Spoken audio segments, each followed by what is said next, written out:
Let's see if I'm live. Let's see.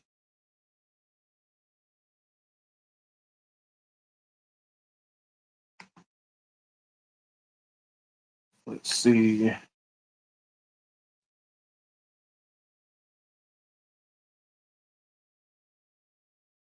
I live yet?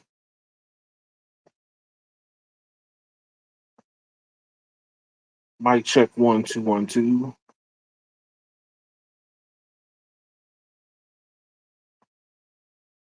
Let's see. Yep. I have audio. I have video. The checking of the mics have commenced. Oh, let's see. Welcome back, people. Let a few more people jump in before I start with this week's news segment.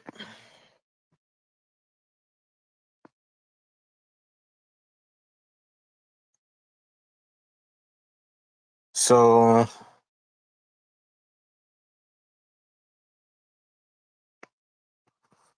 let's see. Oh no, I touched something I ain't supposed to. Comments. There we go. Whew. I thought I touched something I didn't supposed to for a second.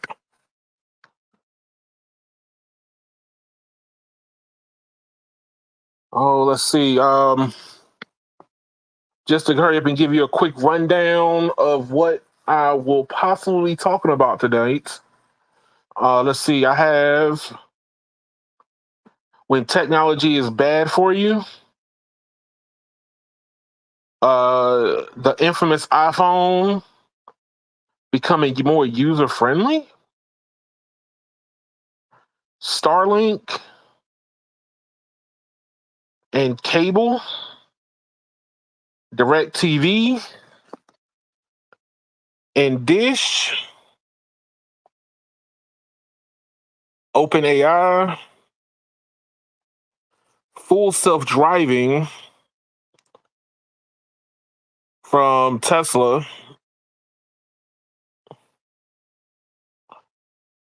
FCC, and maybe some US mobile comparisons. So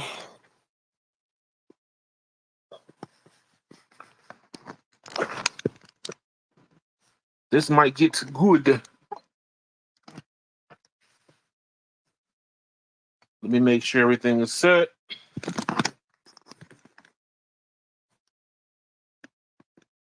All right, so my first story tonight is going to pertain to when technology is bad for you.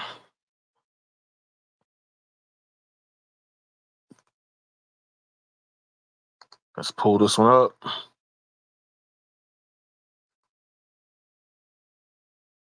So, I am a component for pushing the edge of tech. So, sometimes what ends up happening is it might push your hands directly into some handcuffs if you're not very due diligent with what you do. So, don't hand your phone to cops because there are certain laws that are on the books that protect you against certain things, but then also can go against you due to the fact that technology has made things a lot more convenient. So, like for me, I do drive Uber. And I do have a digital wallet. I keep my license in it. Maryland allows this. So it spans over into DC. And I do have my physical, but my digital copy of insurance, I'm able to use my phone. Now, with that being said, it has been advised that if you are the type of person that, let's say, do nefarious things, maybe not on the up and up, you might be a street hustler, as the streets say, or a street pharmacist. You might not want to hand your phone over as digital IDs start becoming more prevalent. So one of the things that's been happening is, you can get your IDs on your phone, insurance on your phone, a lot of different things. So it makes it more convenient. The problem with the convenient side is that police officers, they need a reason to pull you over. Not just like if you violating the law and they see you ran a red light, they can pull you over for the red light. But if all of a sudden after they pull you over, let's say that they see a gun in the window, then you know they can also detain you for possible weapon charges unless you could provide um that you have registration for the weapon. In different places, if you have concealed carry, you got to check. You have to have licenses for that too. But let's just say, for the sake of the argument, that you're not on the up and up. If you hand your phone over to a police officer, they can rummage through your phone, and let's say that if you are maybe was texting one of your friends for a new come up, you might not they can use that evidence against you, all because you handed your device over for um a regular traffic stop. Is technology in your best interest, or is it out of your best interest? Mr. No Radio has entered the building. Oh, Mr. Ball. Any first digital of all, ID that requires you give the cop your phone is dumb to begin with. oh, It should be they scan something like your phone taps something, and that is the end of it. that's Now what it you should actually be. have to, yes, that goes back to non-tech people trying to implement shit. What happens when you but let you know, regular people implement shit? it's been a point of controversy because, like, if you get detained, let's say that you get detained in your phone, if you use Metro biometrics on your phone, they can use your fingers to unlock the phone. Yeah, but it's illegal because if they're searching that phone without a warrant, nothing they find is legal. Yes and no. It depends on your state, but I go ahead and let you know. In my state, without a warrant, anything they find, it does not matter. Well, They're gonna have to okay, get a so judge. A judge is gonna have to have given them permission before they even start to obtain that stuff off of your phone. now I would say what I've understood about like law enforcement, if it's pertaining to the said stop. So like I was saying a while ago, you might not be on the up and up. You might be a street pharmacist, Yeah, but and once you being stupid. go ahead. And you being stupid and you hand over your phone, yeah, it might be locked. But if they all of a sudden detain you for maybe a possible gun charge because they saw the gun in the window or sitting on the seat, Yeah, but what's that then got to do with the phone? anything else that they do can be That's not true, branched Ti. off. No, that is not remotely true, sir. That's no different than this. If the cop could find you with 100 pounds of coke in your car, they still can't search your house. That's a That's separate. true. So it's the same thing That's with your separate. phone. That's separate. So once again, your phone just being on you, the digital contents of your phone are not covered by whatever they find on the inside your car. It's not the same. I don't know who told you that lie, but it's not. It's not remotely true, buddy. It's not even close to being true. Because I'll give you an example. I'll give you an example. What would they Okay. find in the phone that would add to them finding coke in the car? What would they find in the phone? Give me a specific. Well, I don't know, maybe possible contacts to said cocaine. What do you mean by that? I'm just saying, like, let's say that you were going to go see a certain person that dealt the street pharmacy stuff to you. And guess what? How do they get to? How does that have to do with them having evidence on you? What I'm asking you. Well, I'm Remember, not gonna. evidence is the word we're using, because knowing you did something and evidence are two separate things. I can know you did something all day doesn't mean I have evidence for it. So what I'm saying is, what would be evidence on the phones? What I'm asking you for the crime they're trying to get you for. Knowing who you got the coke from, guess what? Then they still have to obtain a warrant to search that person. So once again, we're back at warrants again. True. That's all I'm saying. You can't. I'll give you an example. I can take pictures of fake cocaine all day long, and I can post pictures of fake cocaine all over my social media. But unless they get me with real cocaine in real life, it never happened. Can't be here. Can't be used. So, for example, if I have no cocaine on me, but I got a picture Hmm. or video of me doing a line, you can't arrest me for me doing a line on video, sir. If I don't have any coke on me right now, it's what I'm trying to tell you, buddy. No, no, no, no, no, no. And that's that. Having done drugs before is not a crime. Having drugs on No, you but right I was just now saying, is like, a crime. That's why I asked what evidence you is know on how, the like, phone.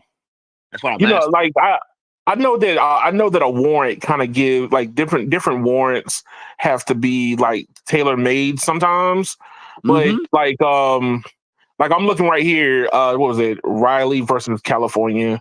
The Supreme Court said that police need a warrant to search through cell phones, even during otherwise lawful arrests.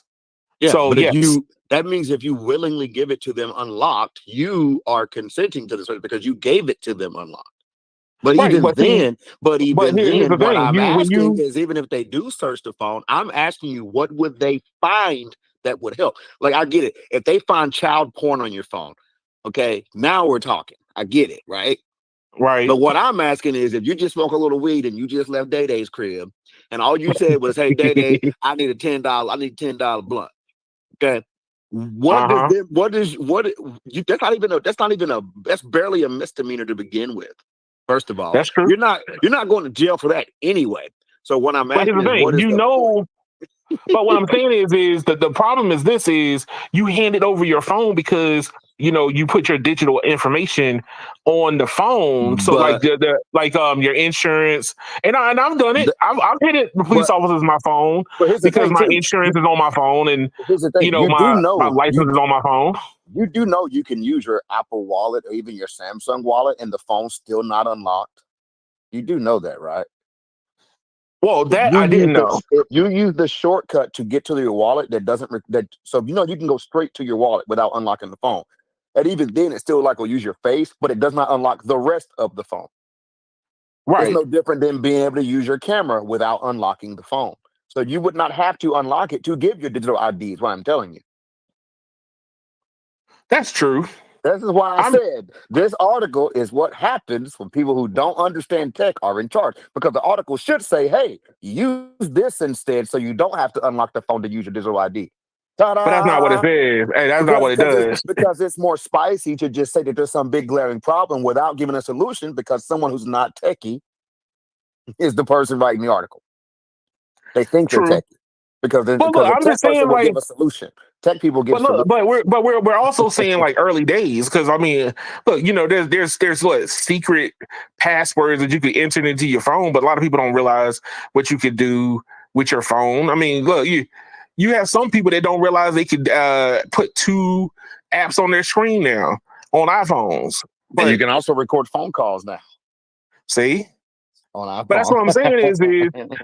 there's a lot of little things that you could do on your phone, but what everybody's going to end up doing, like I've done this. Hey, Steve. I logged into my Progressive account. I pulled up the ID Yeah, for. I pulled up the insurance card and I handed my phone to the police officer and I'm like, hey, here you go. yeah, And I've exactly. done that. But my point is, if he just starts going through your phone, right, without a warrant, nothing he finds can be used. That's the point. You cannot do a warrantless search. That means he can search it. He can find things, but guess what? It will never hold up in court. That's the problem. Happens every day. The majority of criminals get off because cops and judges or lawyers do things the wrong way. They do all the you could literally find a bunch of drugs in my car, right? Say I had cocaine in the tire well, right? Not the tire well. And you did not bring a dog. You did not bring a dog. You did not ask permission, right? You did not visibly see any drugs because a police officer can go, hey, I could see the drugs, and they can get a warrant. They can basically justify and say, hey, I saw the drugs or smelled the drugs, right? But we know the cops can't smell cocaine, okay? A drug dog can, cops can't. If the cop ends up in your tire well without a warrant, it does not matter how much drugs he finds, you're getting off. That's No, you're absolutely right. That's what I tell you. Unless the dog alerting can be used. Visually seeing drugs can be used. But if you find drugs in a spot of the car that is completely invisible and you did not bring a dog and I did not give you permission, it doesn't matter what you find in my car. Right. Now, here's the thing. One of the bigger things was, especially a couple of years ago, was the fact that if you let's say you were detained and they did have a warrant to go through your phone, yeah, they got a warrant, they can use. Yeah. But here's the thing: they can't compel you to unlock the phone via password though. So if something is in your head. Here's your other problem, Keon. They don't even need to unlock your phone anymore. All these these agencies, if they have a warrant, they have machines that can bypass your phone's locks anyway. You do know that, right? Yeah. Oh, come on now. So then your argument is null and void. They already have machines that can bypass all of that. It's been known for years. Bro, they can pull your phone calls out of the sky, okay, without even calling the cell phone company if they have a warrant. They have a device called a Stingray. They don't need to touch your phone to get. They don't need to have your password or your fingerprint to do anything you're talking about. So, like, but what I'm saying is like there was this guy that popped up on my YouTube timeline, and he was talking about like how. I don't know if it might have popped up on yours. I've been watching some of the stuff you've been sending me, so I don't know how I got suggested this, but he was talking about how like, yeah, I lied to the police officers so I could not be arrested. He was like, I'm gonna say whatever it takes for me to get out of there. And understand, like you're not gonna make their job easier. You talking about Woody? That's who you talking about. The Young Thug case. Yeah, he said, I lie to the cops all the time. So I tell them whatever they want to hear. I'd say whatever you want to hear. You're gonna lock me up for 4 years off of what I said. So if I told you the truth, well, they're gonna keep me from not getting locked up. Here it is. Warrantless searches of cell phones are not legal in the U.S., protected by the Fourth Amendment. You leaving it unlocked is not the same thing as them having a warrant. Unless you say, go through my phone, officer. Yes, officer, I'd like you to search my phone. If you don't say that, it's simply being unlocked does not give them right to use any of it against you. Hey, look, I just think that, especially in today's tech, police officers are going to try to use a lot of, look, I'm not going to say every police officer. I'm going to say the ones that don't want to do no work. But we're going to get lawsuits like crazy. So whatever, just like we already do. Hey, that's what's wrong now. These cities are so dumb that they have these cops out here not being properly educated on the law. So the cops keep doing dumb stuff and ruining cases against actual criminals who should be in prison, but because there's stupid cops out there, they're letting people walk because they keep making stupid mistakes. Meanwhile, they shoot innocent people, but they let all the bad people survive. But look at this from what I call a cascading problem. You get detained, your car's in the impound now. You let's say you're supposed to have been going to work in the next couple hours. Now you can't go to work. You might have been on your last strike or whatever. Like you might be a habitual person who goes to work late. And then now you have a legit reason why you couldn't make it to work and you still get fired. So do they cover all these cascading problems that happen behind a false seizure? All because a police officer got overly antsy? It's called a lawsuit. That's true. People win them every day. That's true. That's why you gotta watch out what you say, man. You can't, all through the whole beef. Everybody on YouTube kept saying alleged. They don't want to be sued. They don't want to be They're sued. like alleged this, alleged that. I was like, wow, boy. You get a defamation case like the YouTuber Tasha K. You get a defamation case against you. Next thing you know, you owe Cardi B $3 million that you don't have. Oh, Jesus! Happened to a YouTuber for talking about Cardi B. She lost the case over $3 million. Dagger. Jim said he votes no radio for presidents. No, I don't want to be president because they'll kill me the first week. If y'all think they want Trump dead, they'll really want me dead. Oh, look, man. I'm just saying, like, I think that I'm gonna be cussing on TV and everything if the president. hey, look, hey, it'll make for you just go ahead and warn them ahead of time. Hey, look, you might want to go ahead and put the 3-second delay up because it's about to get interesting. I'm gonna be the first person in history to call somebody a female dog, booty, N-word on live TV. I'll be like, yeah, that senator from such and such didn't want to push my law through. He's a BAN. I'm gonna say it right on CNN. Oh no. Man, but nah, hey, look, I'm just saying, like, look, we are a lot of people don't know what laws are in favor of them and what laws are not. And and that's come why on, dog. get Look, taken advantage of. Look, I tell people say the same thing, like, do you know that you can refuse a field sobriety? But Yeah, you can't refuse the breathalyzer. Yeah, you're still gonna be screwed. Either way. But here's the thing. But what the field sobriety test does is it sees how compliant you are. I'm like, no, I'm not about to walk some imaginary line and play tic-tac-toe with you.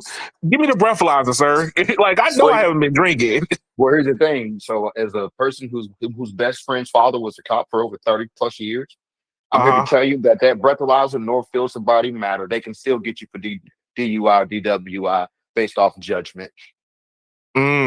Meaning this, if I pull you over and you're clearly stumbling, but I give you a breathalyzer and you're not past the legal limit, I can still take you to jail. Most people don't know that. Because if I can clearly see you are impaired, it does not matter what the breathalyzer says. You know why? Because humans don't equally respond to alcohol. Some people could literally be drunk at a 0.04, even though the limit's 0.08. That's Some true. people can still be. That's the reason why that does not matter. They can still take you in. Now you might be able to fight your way out of it in the long term. But what happens if you never? What happens if you wasn't never drinking in the first place? Doesn't matter. You got ethanol in your system from somewhere. Now listen, I'm not saying that you get found guilty when you come to your case, but that night you can still go to jail. Dang, man. That's two different things. That's what I'm trying to tell you. You don't get to just go home free, stumbling drunk. It's just because you don't blow past the legal limit. Does not work that way.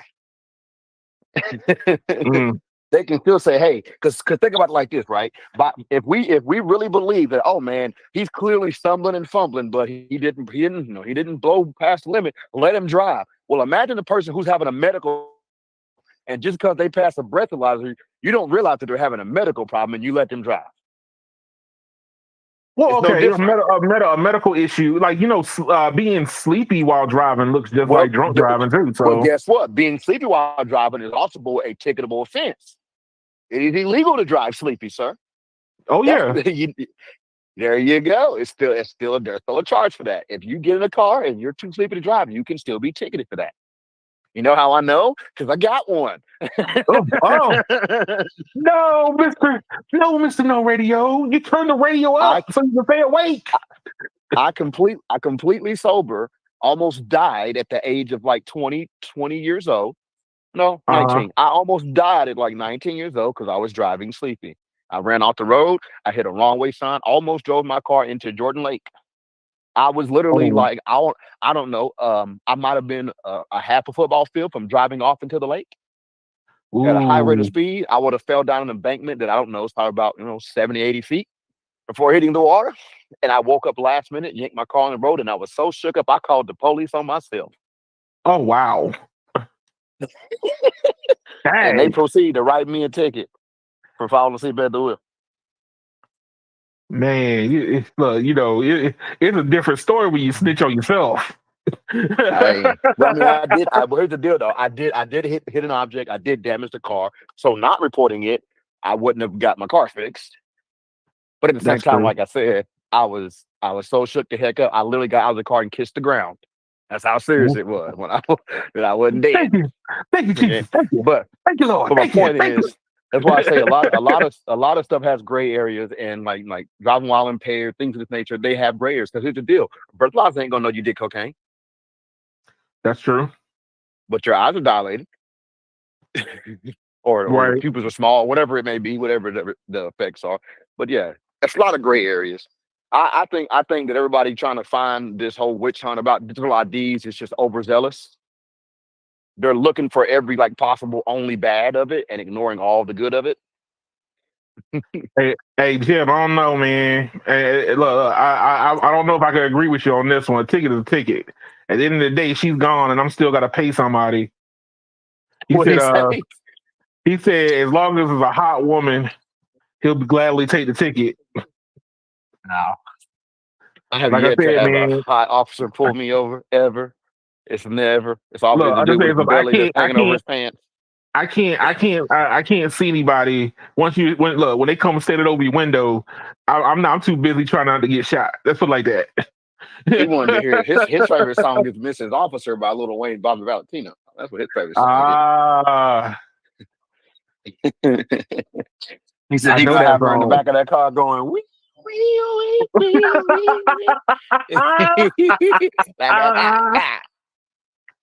But nah, I mean, I'm not worried about digital IDs. I say if you get screwed, it's your fault.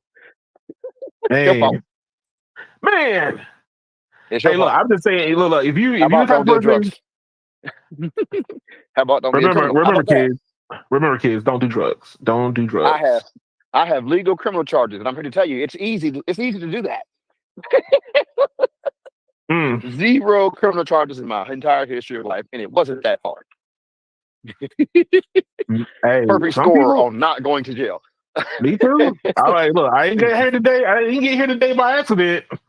Now, speeding and street racing, that's a whole nother time. Oh I still get to sleep in jail ever. man, hey, look, you're driven faster than me, man.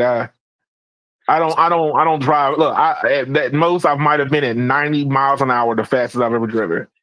Oh gosh. Hey, I did look, not on a public street ever go 179 miles an hour. not on the public street. Never on a public street. Nope. Never on public. Never on public. Now the police will tell you that I did at least 150 something because that is documented. But but I had already been charged for that and paid my due. Ah, yes. So you can't. So I did not incriminate myself in any crime because I already got caught for that. Ah, That was a no, good, no. I don't know. That's been almost 16, 17 years ago. So Hey, safe man, to and say, now you're just an outstanding citizen, sir. I sure am not. Because I have ripped off plenty of mattress tags. Now, this joking. Oh no! Hey, not on the ones on the pillow too, or did you? Not the ones on the pillow too. Oh, The infamous mattress tag. you I like to die. don't need that thing no more. There's a felon to remove it. And they were referring to the seller, not the buyer. people thought that was a real thing. And it says it says to not remove. Man, hey, so no radio. Have you seen the iFixit teardown for the iPhone 16? You know I haven't because I'm not excited about any new phones. What? Hey, No, boring. oh Lord. Hey, look. First of all, I think it was very interesting. Good for you. I think it was very interesting. So iFixit teardown reveals 16 Pro models are using Qualcomm's chips, but it also easier design for repairs. The iPhone is looking easier to repair, not harder. They're not putting glue and everything everywhere all so much. I watched the teardown before I want to report on this. Did you know that they suggest to remove the battery that you have to use a 9-volt battery to electronically run a charge through the adhesive so the battery releases.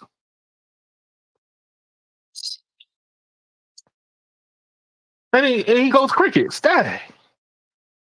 He thought the crowd was gonna go wild. I'm confused. I mean, No, I was just saying that.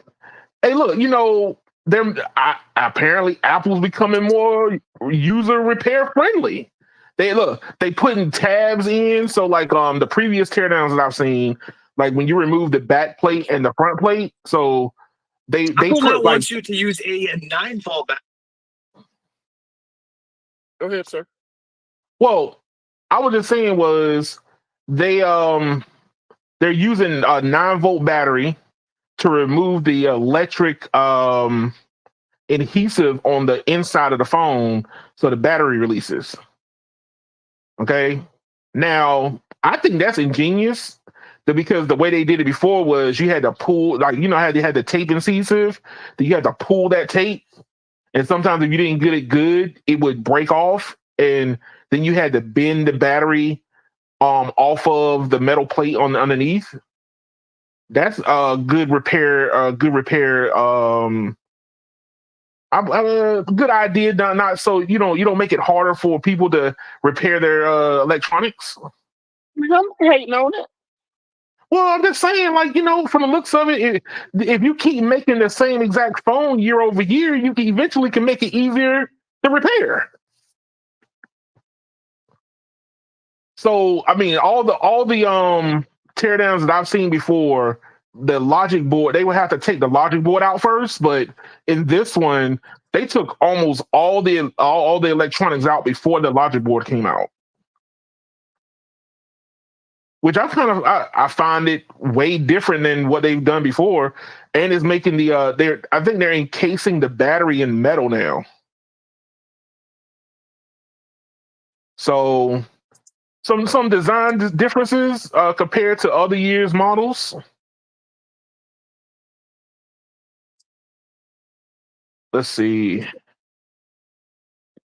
Yeah, and then Qualcomm's modem is still inside of the iPhones. No, that's about it. I wanted to hear from you to see what you might have thought. I know you probably don't care. Once again, It's time for a new design. That's my only critique. I need a I new don't think they're phone. going to design it differently. Well, yeah, until then, I won't care. Oh, but you just went full iPhone, sir. No, you're not. You're not. What, huh? Until Look, they you change it, you there's no point. I have the same problem with Apple I have with Samsung, sir. It's the same yeah. phones over and over again at this point. The industry is boring. So let me ask this question: what do you think needs to come down the pipeline to make the industry not boring no more? I don't know. I don't know. What do Honestly, you I don't know. I don't know. That's my you don't thing. have nothing that you But want? I'm not gonna upgrade simply because something exists. You know what I'm saying? It had to be something I go, oh God, I gotta have that. Until then, there's no point in buying either upgrade. I'm not saying I have something I want, Keon. I'm saying that there's nothing new. That's true. So like upgrading at this point is kind of stupid. Other than just going, oh, I got a new shiny one. Woohoo. Well, I mean, let's just be real with it, man. I mean, that's all I'm saying, the bro. the most technology I've seen in the iPhone is basically what they've done on the inside. Not so much the outside or what you could do with the phone. Is the usability and the repair factor has changed dramatically. I mean, like as they were opening it up, um, they have like guard tabs. So like let's say when you open it up and you don't pull the back off too fast, or you don't pull the screen off too fast. They got metal tabs that hold the ribbon cables in place now. And I'm like, wow. Before they were like, yo, if you take this back off, you break this cable, it's on you. Now they're adding safety measures in place so anybody can do it.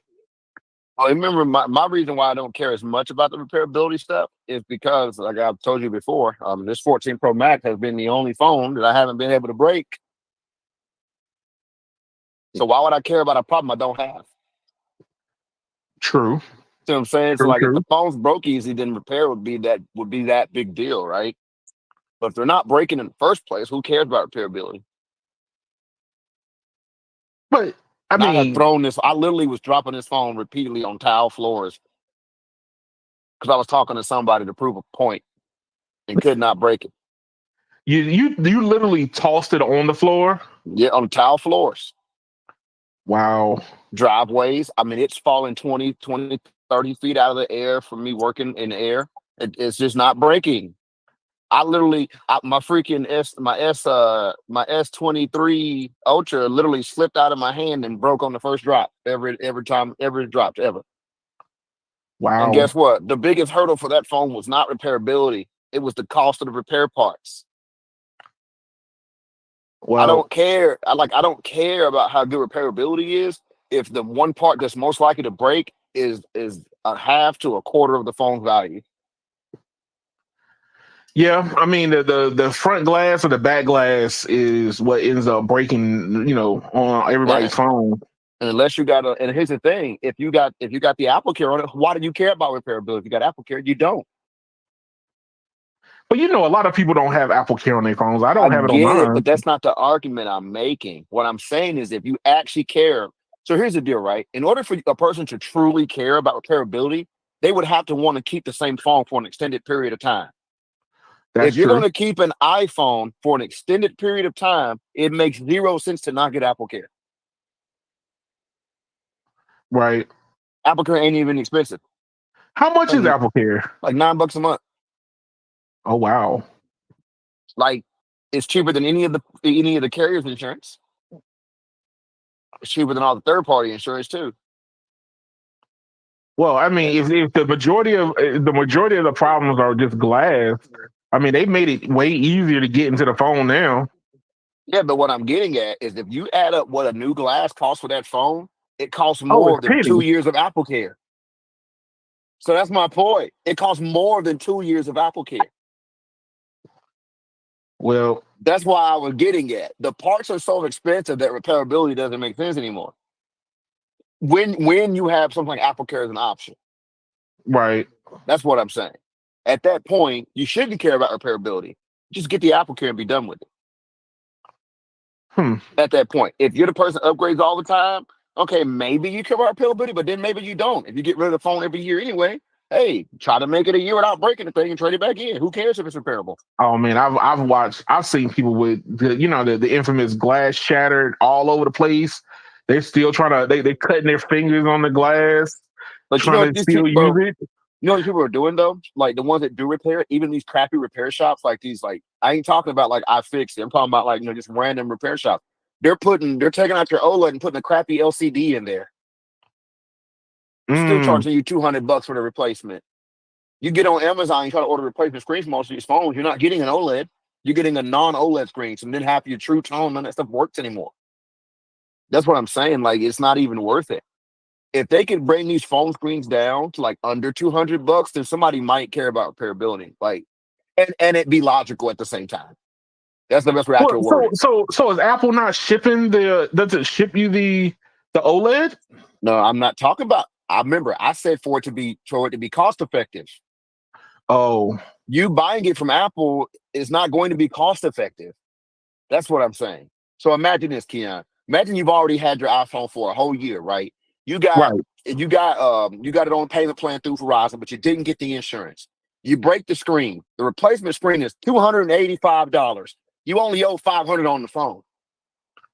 Why would you repair it? It That's doesn't true. make sense. That's what I'm talking about. That's all I'm saying. At some point, Um, you're wasting money.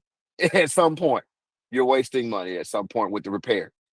Now, if you just got the phone and Apple even gives you like what? They give you like 90 days to sign up for Apple Care or something, which is ridiculous because you basically get to walk around without Apple Care for like 3 months, break the phone, then sign up, and then still get the cheap repair. right. And that has changed over time. Somebody in the comments might know. I know. Last I checked, they gave me like a ridiculous amount of time before I had to sign up for Apple Care. So it's 60 days. All right. So if you buy the phone, say you buy the regular iPhone, it's $800. You Yeah. had it. You had it for. You did not get the Apple Care, but you had the phone for 58 days. You just And go then ahead and sign you up on for a the Apple clutch. Care. Wait, and then you wait like a month. Then take it to the store and get a new screen for like $25, $35. Dang. And then you could literally just discontinue the Apple Care right after that, if you think about it. You get one oopsie if you play the game right, is what I'm saying. You get an oopsie. Hey, look, you know what normally happens whenever you have some type of weird warranty, the thing happens after the warranty. It don't happen during it. You want it to happen during the warranty. It happens after, and then bam, now you're stuck with the problem. And do you go ahead and just pay? Like you can't get the Apple Care after the fact, after the glass is broken, because they're gonna want to inspect it. So there Oh, you go. we want to see what it looked like before we insure it. Check this out. So regular Apple Care on an iPhone 16 is $9.99 a month. For iPhone 14s and Pro Maxes and whatnot, $8.99 a month. It is cheaper than a replacement screen. If you break the glass, you know what you pay to get the glass replaced? $29. Ooh. So this is why I say that repairability is becoming very questionable, because the parts cost more than Apple Care. And you still got to do labor too? Come on Right. now, think about it. That's all I'm saying, bro. No. You're absolutely right. Look, Apple, let's see, iPhone 15. Let's see how much an iPhone 15 Pro Max screen costs. Like, and not a cheap LCD replacement that people are going to put in at the bootleg shop. Are you doing this for your phone or the new one? No, I'm putting 16. Well, the 16's too new to do it for, sir.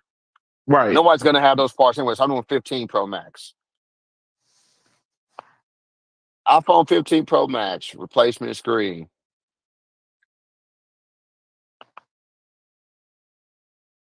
Says the average repair is between $200 to $400. What? There you go. Dang. It says to buy the screen itself. Let's see. That's if you get somebody else to it. You buy a screen yourself. You're still looking at, look right here, 15 Pro Max screen, $399, bro. Hold on. From iFixit, it's $399 for a 15 Pro Max screen, Keon. So if you had your iPhone 15 already for a year and you've been paying it down, you probably only owe $500 on it. Why are you gonna spend $400 for one part? Dang, man. Just pay it off and go get a new one.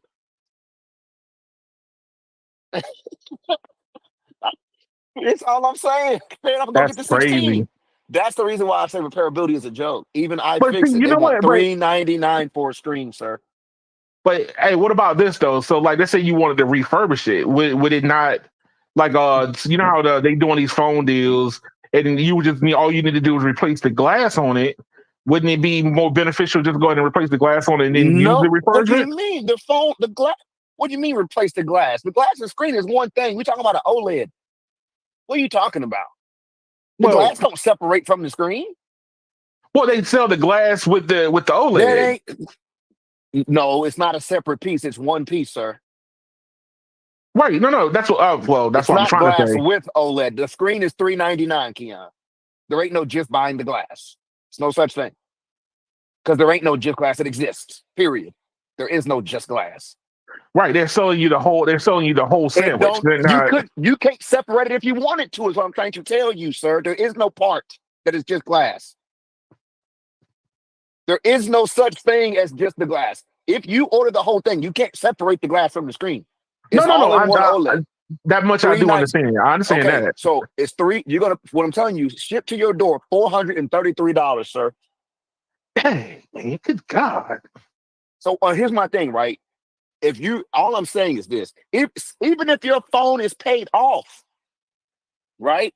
You owe zero on it. Right. It still don't make sense to put $433 in a replacement screen. If you got $433 just sitting around, just go freaking get a new phone and then make a big payment towards the damn balance on the device. What the That's heck? true. That's all I'm. It doesn't make sense. That's all I'm saying. Hey. The parts cost too much for repair to matter. Is my argument. No, I understand. I see where you're coming I from. I see where you're remember coming when I from. could get screens for 120 and it be the legit screen. Those days are gone. So, Like my so they OnePlus basically, so 8. basically, what they did was, so basically, what you're saying is what Apple had looked like it's doing is they made it easier to repair, but they jacked the price up on the part. Well, the price has been high for years. Anybody who fixes phones knows this.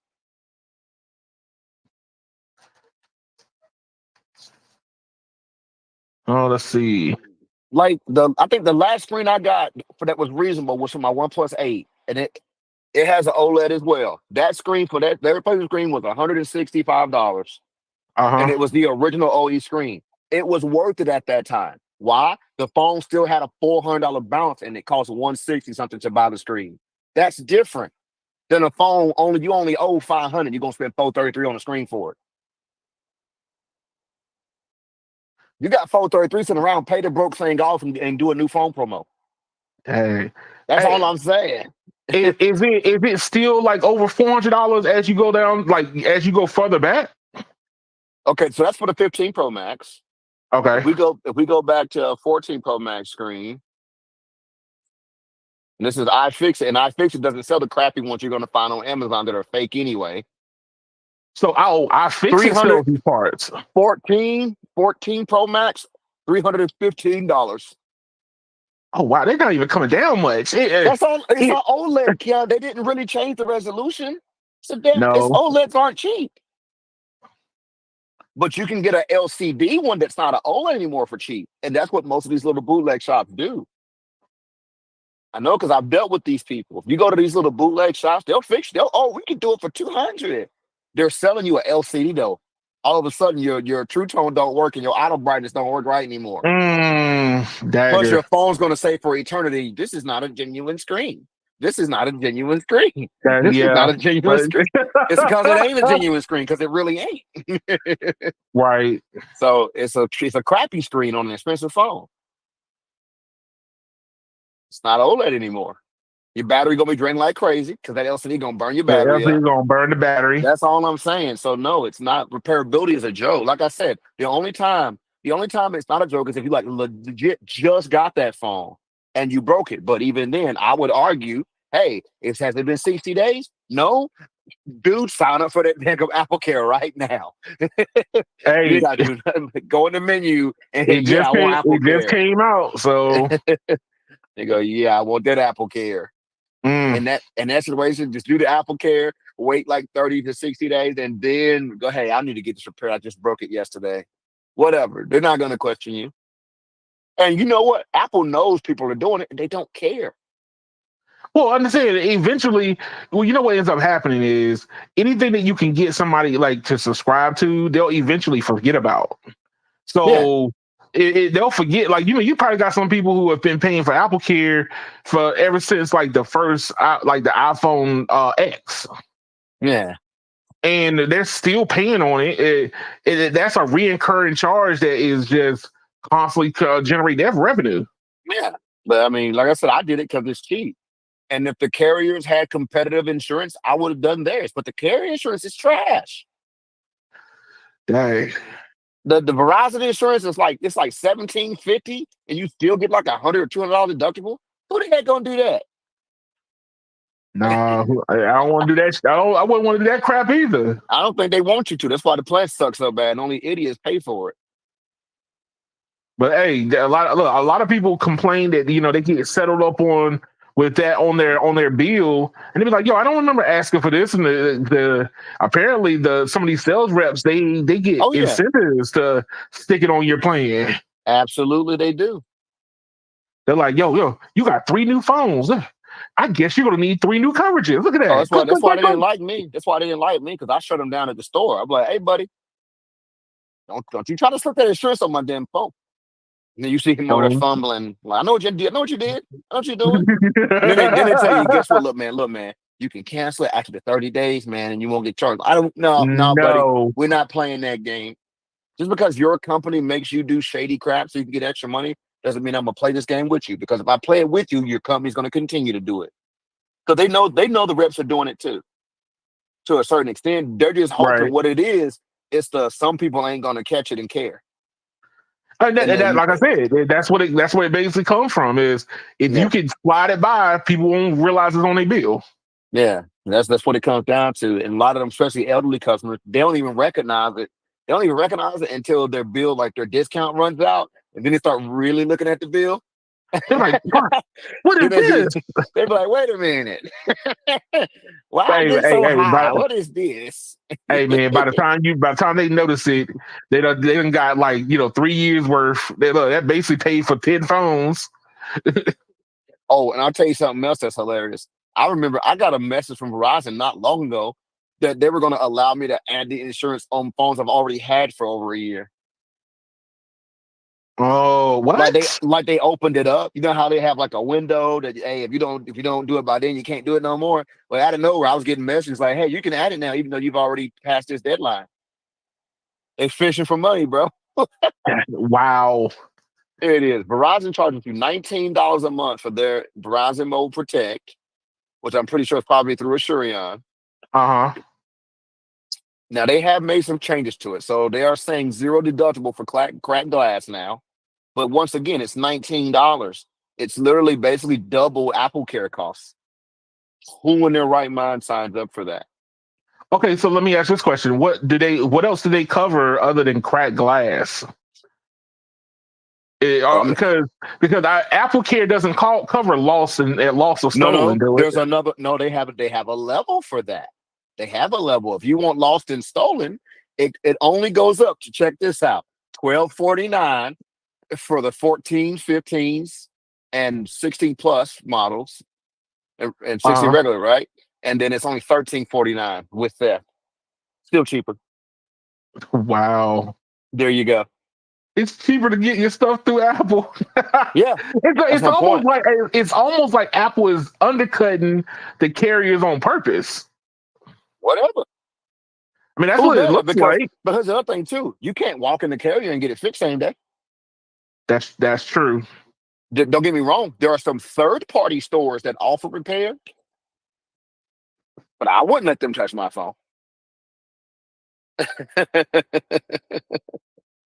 Yeah. So, hey, Jim, they do let you add it, but during a certain window. I know Verizon had a window in early August, I think, that Yeah, let you add like a phone that you didn't have already on your exactly. thing. That's what I was referring to. But it's a window. It's a window of time. Yep. They'll I pop think up every now T-Mobile. and then. Yeah. I think T-Mobile is letting anything like anytime, but you have to bring the phone in for them to inspect it Yeah. before you can add it. So, but yeah, that's gonna be kind of woo. It's But almost yeah, like why go through the carrier? Why would there's you no do there's this? no reason. It's more expensive. And what is it? I'm trying to remember. Is Samsung offering insurance as well? Yes, and Samsung offer insurance too. I just don't know exactly what it is. It's through Assurion as well. And obviously, they're going to send you to like an iFixit if you ever try to make a claim.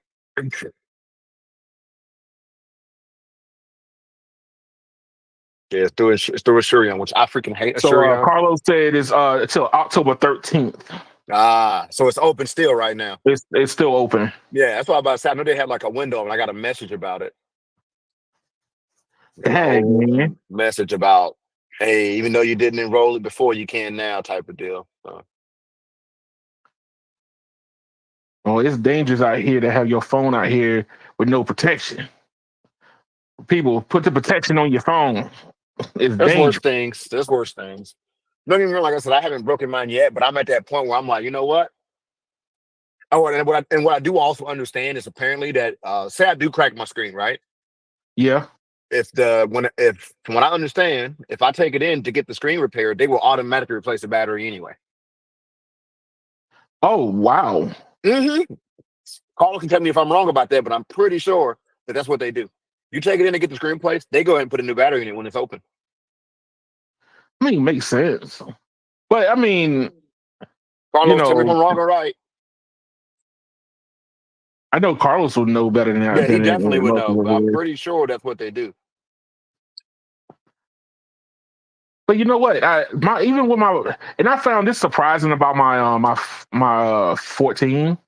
Like the battery life is still pretty good. I had it off charge because I don't use the phone, but it's constantly outdoors, so like it's on me whenever I go to work.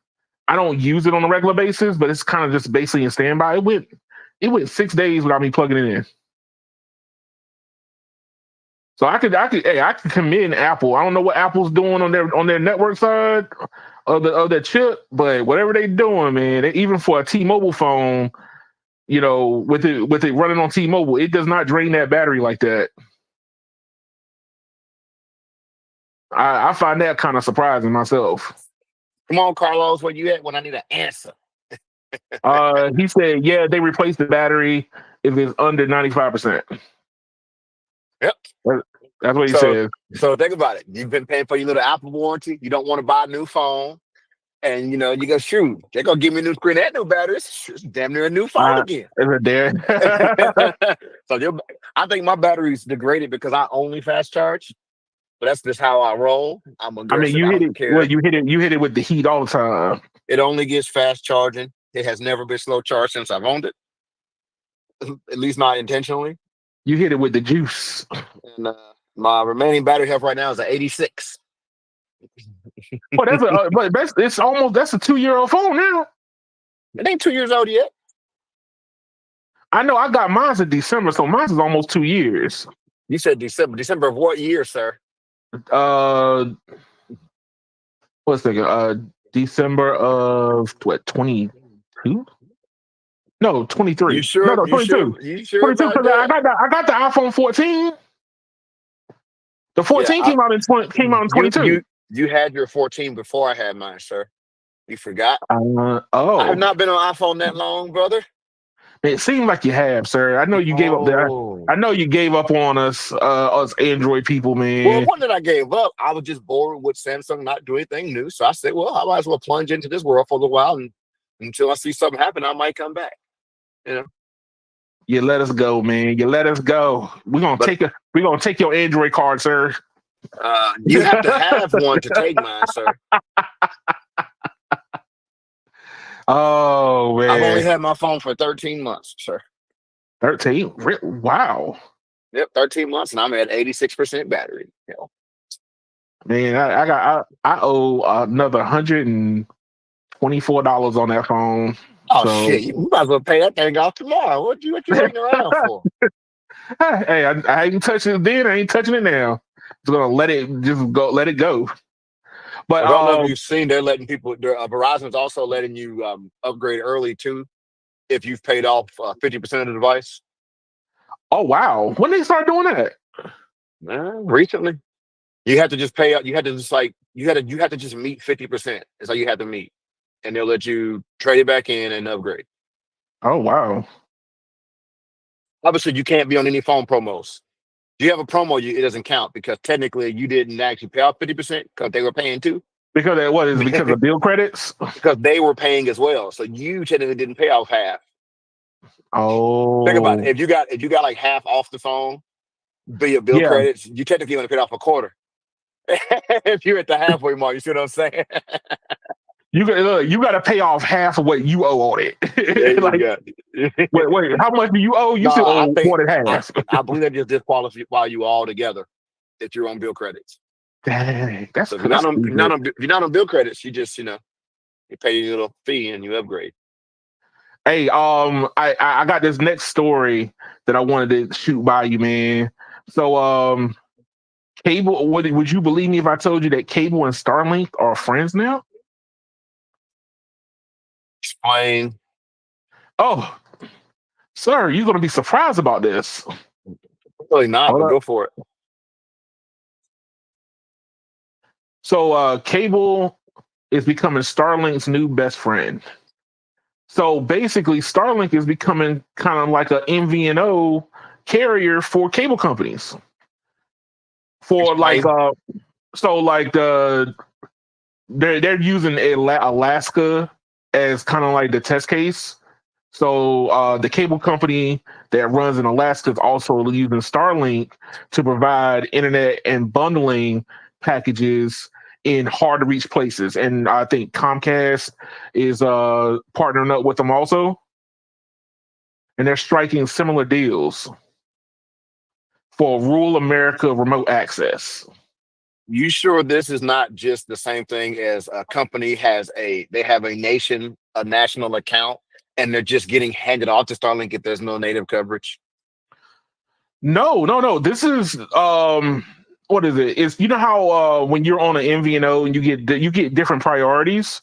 You have a different priority when you're on, let's say, the Starlink version of the Comcast business side. If they send you a satellite, you still have a Comcast account, but you get deprioritized differently than you would if you just bought it directly from Starlink. So the cable companies are partnering with Starlink to add for more coverage. Well, coverage is the wrong word. Well, what's the right word? Cable companies are not cellular companies. There's no coverage to begin with. It's a plant or not a plant. It's not called coverage. Well, access outside their footprint, or even within their footprint. Because I mean, let's say we use Alaska for example, there are people who live all the way out in the sticks, in the middle of bumfudge Egypt. This still just sounds like, and you notice it says only for business, right? I guarantee you. This is Comcast business. Well, this article does not say the article I'm looking at does not say Comcast. It says GCI. I think GCI is one of the Alaska broadband operators. Where you get Comcast from? So I'm asking. What is it? They first had a partnership with Comcast Business last month. And so read me that article. I don't know what that article is. This just sounds to me like it's for national accounts only. Which what I'm saying is this is not new. If you understand how a national account works, right? I'm not gonna act like I do know. So, for example, if say McDonald's has an account with AT&T that says they will only use AT&T services for their internet. Right. Well, whenever the AT&T doesn't have a footprint, they literally just AT&T would just go and get Verizon to do it, and they still pay the bill to AT&T. Right. That's not the same thing as a partnership. That's not how that really works. This is just, hey, we don't got coverage over there. Who can we get to do it? That's not a big deal is what I'm saying.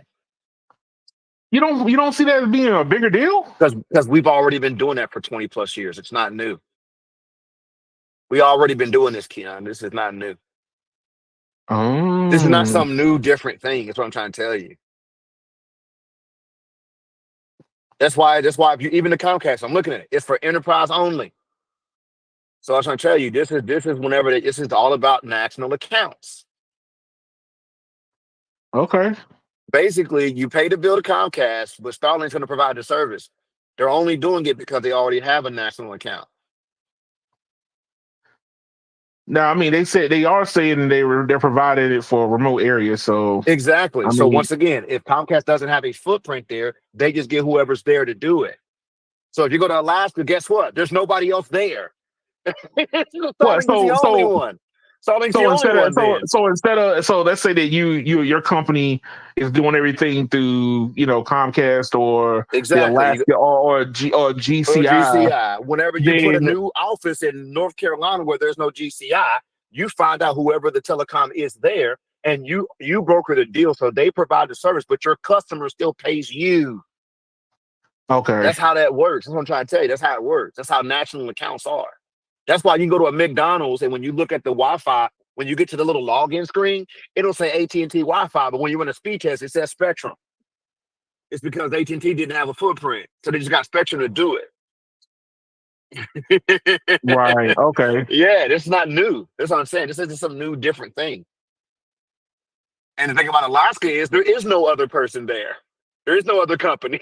So satellite's the only option. So of course Starlink would naturally take those places. That's why this thing don't say Wyoming. It don't say New York City. It don't say No. Florida. It's only the place where no one else exists. If there is a telco, there's probably one, and they're probably small and they don't have a big footprint to begin with. So in order to keep their business customers happy who may have multiple locations, but you want the entire account, you find them connectivity by any means, even if it's from an outside firm. This is not new. It's been Right. around forever. These companies have done that forever. Ask EM. All the times that you might have to go to a customer, and when he gets there, it's Spectrum equipment. He can't even fix it. It ain't even their stuff. Oh It's because man. Verizon holds the account, but Spectrum is actually providing in that location.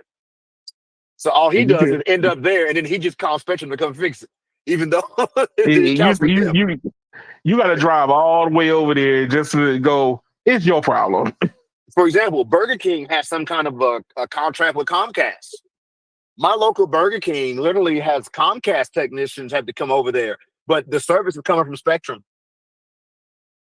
Mm. Yeah, that's crazy. Yeah, But it's a national account. because Burger King probably partners with Comcast and gets a better Exactly. deal to them. They sign That some kind they of deal for national accounts. But what happens is this, right? Comcast isn't just providing like internet connection. They're providing a whole suite of tools outside of that. So Comcast is still installing their own switch or whatever piece of gear that helps them run their point of sale system. We just provide the data side, but their account is still with Comcast.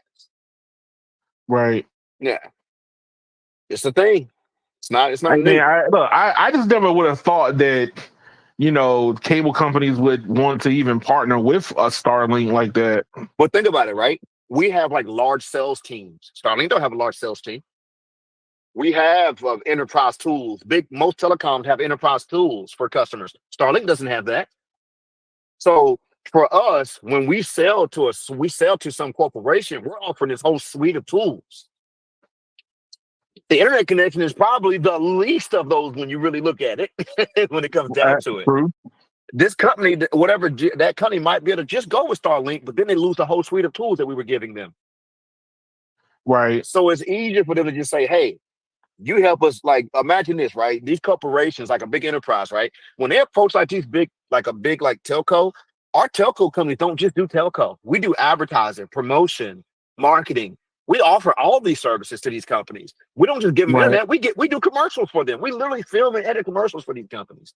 People don't realize that though. All you Hey, guys but see is the ground floor, right? We do yeah, way more for these companies. We even host but servers for these companies. We host whole but servers for them. but that means that from the looks of it, what he's basically saying, looking is that Starlink is going to become a secondary user in the market, where we can't get to, but nobody's going to know it's Starlink. Even like Well, what we'll you know. can end Like up having like techie people branded will know, but nobody else cares. picture. Yeah. I mean, if you got some big facility that's in the middle of nowhere, the Wi-Fi is going to say whatever you want it to say. They don't know who's providing it. As soon as you do a speed test, all of a sudden it says somebody else's name on it. Hey Jim, hey look, man, you say it's crap, but understand when you ain't got nothing at all, there's a difference. What are you talking about? Starlink? Yeah, he said Starlink's crap. Oh, it's better than what the people in rural America used to have, but I still argue that it's too late, just because I can only speak for my state. The amount of fiber getting put into my state is going to outrun Starlink's growth, Mm. and it really already has. There's so much fiber going in the ground right now in my state that Starlink is going to be irrelevant here very soon. Well, hey, look, I think that the deployment of Starlink came a little too late. The only use case that I see is when you in the middle of the wilderness, or you in the Alaskans love to be out there where nobody can come rescue them for 14 or 15 days, or you're just out on the ocean. I think that's what you end up seeing is those are the use cases where you can't run a fiber from the sailboat or the ocean liner back to land. Yeah. That's kind of how I look at it now. Like those are going to be your only bigger customers, And I mean, you see now, like, what is it? T-Mobile and Starlink are trying to, do cellular from space. So they're trying to find newer use cases for said technology. Good luck. It's dead already. Dang.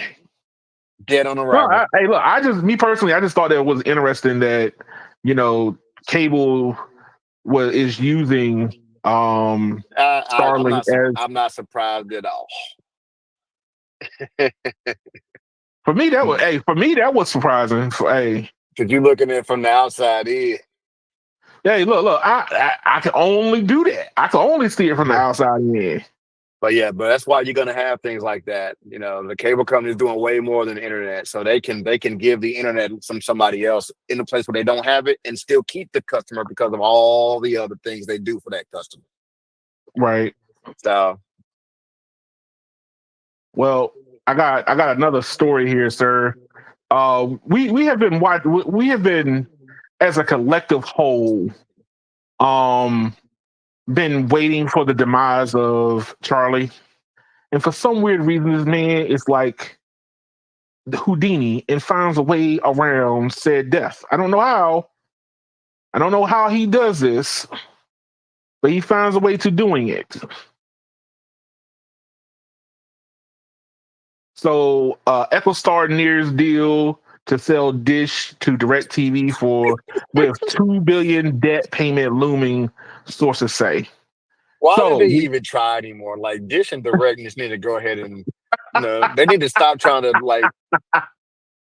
they need to just stop trying to live so long and start packing up the, be like Kool and Gang would have been on Titanic. Kool and Gang would have not been, they'd have not been playing while the ship was sinking. They would have unplugged the amp.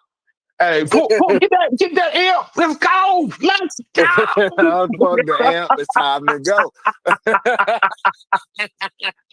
Yo, that's probably the only time I think Steve Harvey ever been funny. Yo, that was a funny bit. That was, it would have been cool in the game. They're like, get that. Look, he out there wrapping the cord around his arm. Yep. Wrapping the cord around his arm. Like, hey, man, get that good amp. Don't you pass on that. but hey, look, they've been trying to merge ever since 2002. Yeah, but at least back then it made sense. Now it don't even make sense. They're just gonna. They ain't like they're gonna thrive because they merged. They're still gonna sink and die. And look, it was the same problem that persisted because of like XM and Sirius.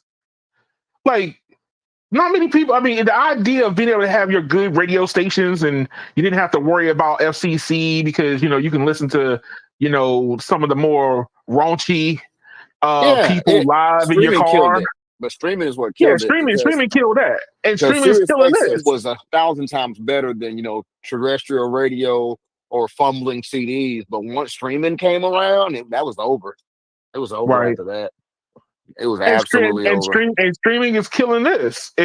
Streaming TV is killing satellite television, and satellite TV has been taking the bigger brunt of this new paradigm shift than just regular cable companies have. I mean, cable companies have been losing, but not at the rate as EchoStar and DirecTV. Like, I think DirecTV. I saw in this article because they broke it down a little bit deeper. And let me see if I can find it. They said that DirecTV is losing like is losing like 1 million customers almost a year now. You gotta realize it's well, like I said, saying streaming would be short-sighting it. It's not streaming that's killing it, it's internet availability. Saying streaming would imply that these people are just switching to streaming. It's like, no, they actually have a chance to stream. Right. They have a chance. Satellite thrived on there not being cable where you live. That's what it thrived on. Right. And then now they're starting to get cable, or they're starting to get offerings. They get cable and fiber and all these things in their backyard. Yeah. So it's dead. It's officially dead. With the rural expansion of America, they're going to continue to die at an even higher rate. Hey, quick update. Your brother-in-law, have you talked to him lately since he's moved off of T-Mobile's home internet and moved to he also moved to the cable? He couldn't be happier. He's also got Spectrum Mobile. He couldn't be happier. Oh. And they gave him some good phone deals. He got all new phones, everything. Mm. Yeah. Living it up. So I mean, that's what it. I mean, he's happy with it. Hey, look, fixed wireless came at the wrong time too. It should have happened underneath 4G. Yeah, it should have, because you got to realize fixed wireless would have been fine, which is what's sad. It would have been fine even only offering 5 megs. Oh yeah. If it would have come out in, let's say 2012. Yeah. When we could already get like, I don't know, maybe 5 megs, depending. Now, not in the city still, but like I would say semi-rural. For example, my parents live in the city limits, but where they live, the highest speed internet they could get was 10 by 1 all the way until 2022. Mm. The highest they could get is 10 meg. Right. They would have been just fine on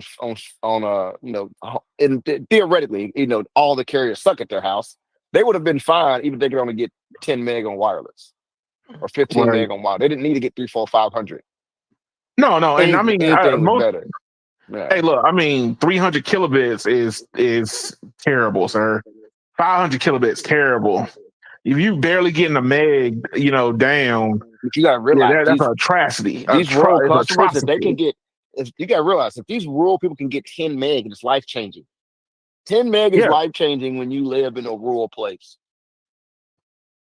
Because I agree. I told you, where I'm from, you could barely get DSL anywhere. And even when you did get it, it was like 900 kilobits if you were way out.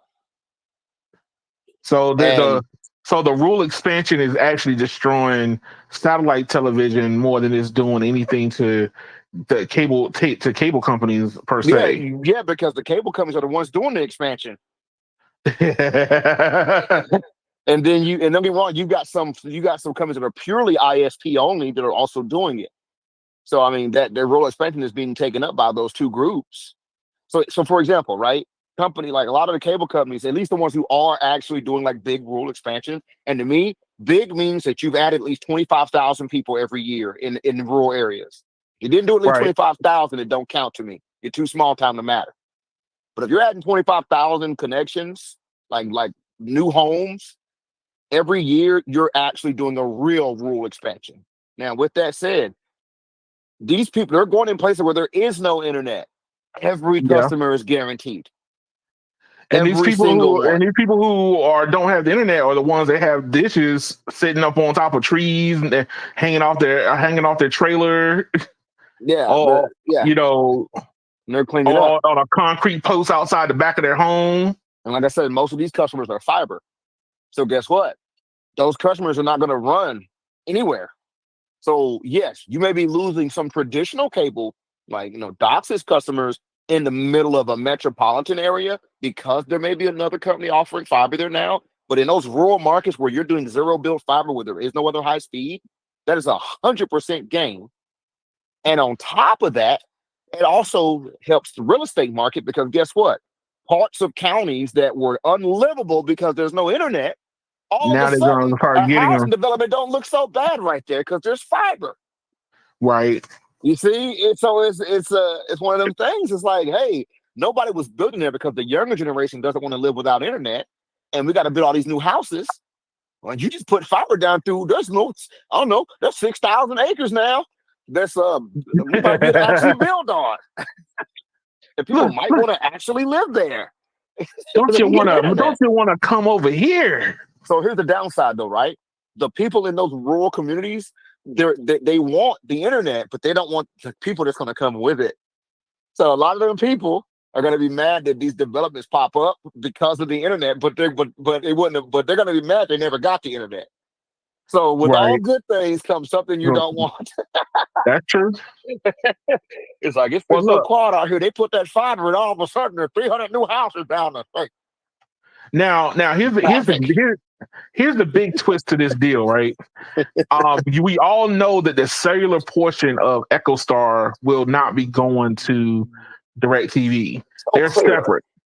So everything. So this even opens up the whole that whole idea that Amazon could just grab whatever's left and just be like, all right, cool. Because I've always said.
Oh no.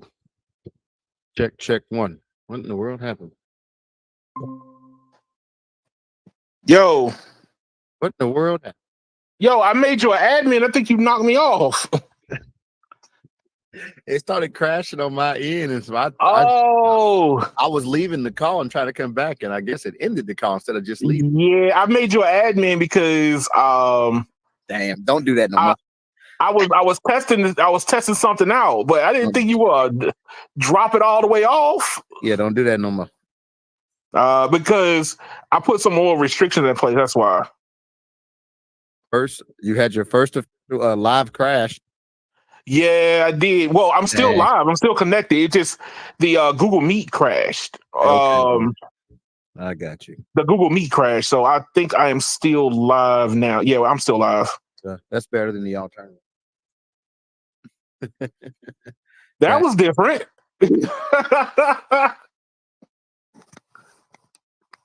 That was different. Absolutely. Oh, let's see. Oh man, I think I lost my spot now. Let me go back here. Check one. This thing is going bananas. Hold up. Let me make sure that you're not connected anymore.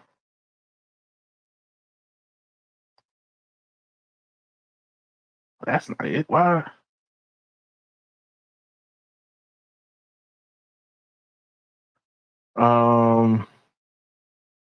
Yeah, you're not connected. Not connected. Well, if you're going to do that in the future, alert me that it's going to give me option to end the whole call. And I will. I didn't think you were going to end it. Well, I didn't. I was just clicking stuff to get out fast, and that had more options than usual. So I was moving too fast to pause. Oh, I'm pretty sure I hit end call instead of leave call, but I don't usually have both options. Yeah. Oh, see, when I made you the host, what it does, it says if you want to end the call, just leave, or do you want to end call for everybody? It just ended it for everybody. It was like, yeah, everybody does. Change the settings so that's not an option. Oh man. No, I'm just. But look, we're here. We survived it. We back, baby. Let's go. Something was learned. But I mean, whatever. This one, if DirecTV or Dish, whatever, whoever wants to buy, whoever, who cares? I mean, like, it's a crashing ship regardless. Look, man. Hey, look. It's they've been trying to get together for a long time, man. Look, they have been they've been holding hands. The FCC was like, this marriage cannot be done. They're like, we'll come back again. Yeah. You know, it was hear like you. an interracial marriage back in the 40s and 50s. I hear you. I'm willing to go to jail for you. Not jail. That's what they were doing. But look, so some of the reasons why this deal is coming back up again. So the reason why EchoStar is looking for this joint marriage again is because they, of course, you know, they desire to pay off 1.98 billion in debt before it matures in November. And if they can get this to go, then they can, you know, stave off bankruptcy, of course. So, you know, Charlie Ergen is pulling all the cards now. He's like, even past relationships that I was trying to, you know, past girlfriends I was trying to get with, I'm looking for out. I'm looking for out. He wants somebody to die with. Wait, remember you thought I was cute? Remember you thought I was hot? I'm still hot. That was 200 pounds ago. I'm hot with that. So EchoStar has I guess it's to say that EchoStar's cash flow is 521 million. So they don't have enough to cover that almost 2 billion in debt right now. I did not know that Charlie Ergen came up with not Direct TV, Dish 40 years ago. Yeah. Man. But originally, well, it was EchoStar. And their primary business was manufacturing satellite equipment. They didn't become a TV provider until 1990. I want to say 1995. And before then, they just manufactured satellite equipment. Oh. AKA, they used to manufacture Primestar's equipment. The old I remember Primestar. And if you remember, DirecTV bought out Primestar in 94. And then the very next year, Dish decided to start doing TV themselves. So yeah, the Monday DirecTV is Primestar. AKA Hughes. But and then Hughes is Dish now. Because they separated and it's a oh god, it's a yeah, but basically, you know, Dish used to develop all the tech and stuff for satellite TV, and they were like, shoot, we're so good at making all this equipment, we can do TV ourselves and compete. That's what they did. That's just something I've just found kind of interesting. I mean, like all these handoffs, and now the industry, because apparently the internet is consuming another industry, and now they, you know, the satellite business needs to come together. Now, here's the thing: wasn't the whole reason why Charlie was trying to use like the K band of satellite to do terrestrial KU band. KU band. So that would if he ends up selling this to DirecTV, doesn't he lose out on that? Got to read the terms of the agreement, sir. But even then, there's no technically there is no KU band for cellular that exists because once again, it has not been assigned any type. Right. So I mean, yeah. I mean, I know that's what they were trying to do. And let's just be real. If they were to sell it off, and then, like we already know, satellite's going to die, and then whoever owns it is going to be really trying to figure out how to make money off of it, and probably be willing to lease it for very cheap if that were to actually occur. If anyway, true. If they were, but even AT&T is so well. I wouldn't. They didn't sell a big chunk, but they don't. It's not part of their operating expenditures now. But it's like a joint ownership between AT&T and what's the company's? I forget the name of the company that jumped in with DirecTV. Let's see. What is I want to see what the latest is on the whole KU. Because if anyone doesn't already know, KA is already being used. We know it as millimeter wave. KA is also used in the satellite world. So Marcus, we're talking about EchoStar and DirecTV merging, possibly. This is coming. I've come across it.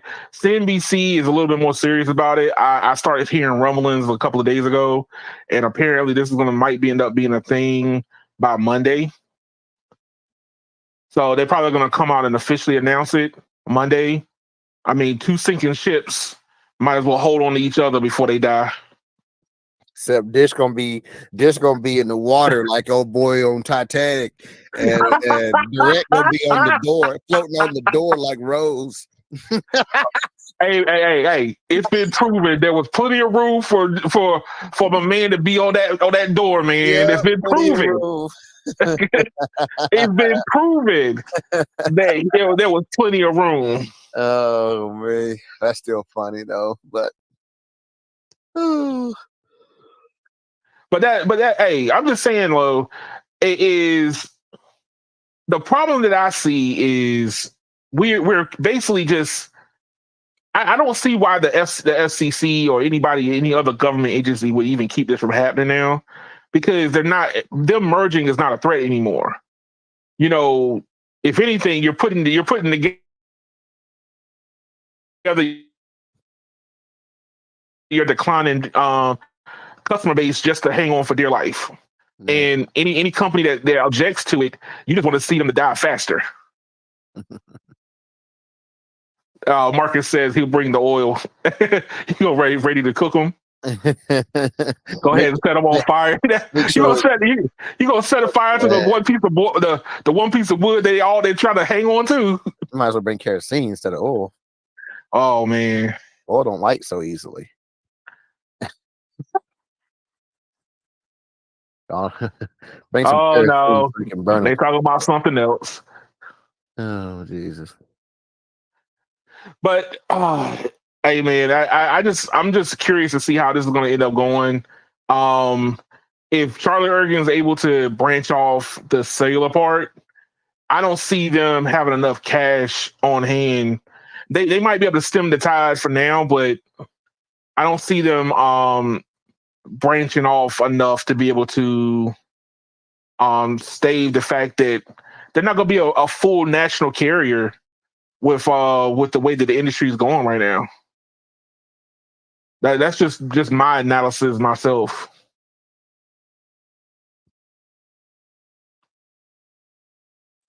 But that's about it for this one. Here we are. So you were talking about the KU. So they're saying release 19 is going to have the 3GPP standards for KU. KU. It's still in development, but it's not. Okay.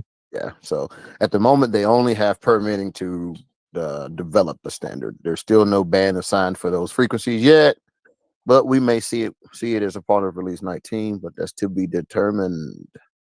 But seeing as the very last bands that were named have been, let's see, 256, 255, 254, 253. So maybe 257 or 258 in 257.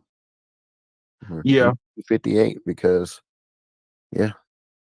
maybe what we see come down the pipeline on that one.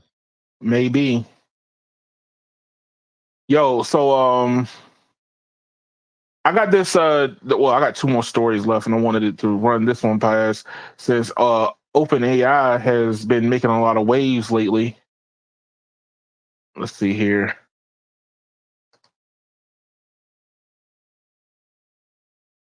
Pull this up. Why is that in the middle of the screen? OpenAI execs mass quit as company removes control from nonprofit board and hands it off to Sam. So basically, it looks like we got some a massive shakeup going on in OpenAI. So if a lot of people don't know, OpenAI got probably one of the biggest contracts that I know that they've had since they've been created, which is getting a hold of Apple. And they're operating on the iPhone now because of Apple Intelligence.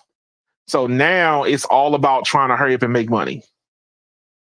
And Let's see. I can't find.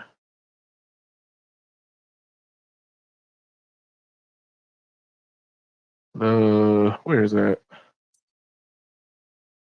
All right, so ChatGPT, maker of OpenAI, is losing more execs. So a lot of the people, first of all, I didn't know that OpenAI was ran as a nonprofit.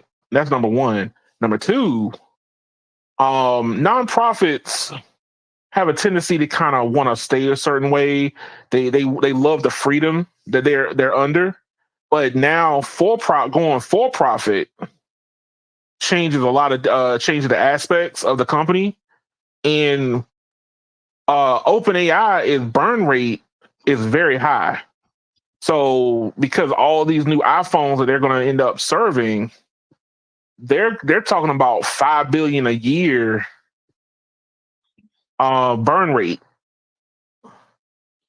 So let's see, OpenAI could lose as much as 5 billion this year as it rapidly expands infrastructure.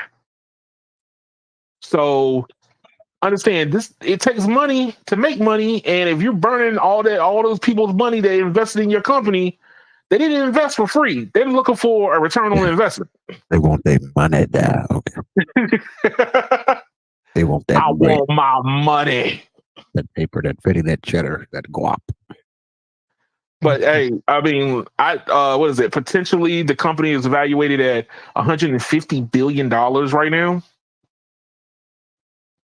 I don't like when people say that. I hate the way people evaluate it. That's like saying, "Hey, if you win this gamble, this is how much." It's like, "Hey, place a bet. This is how much you might win."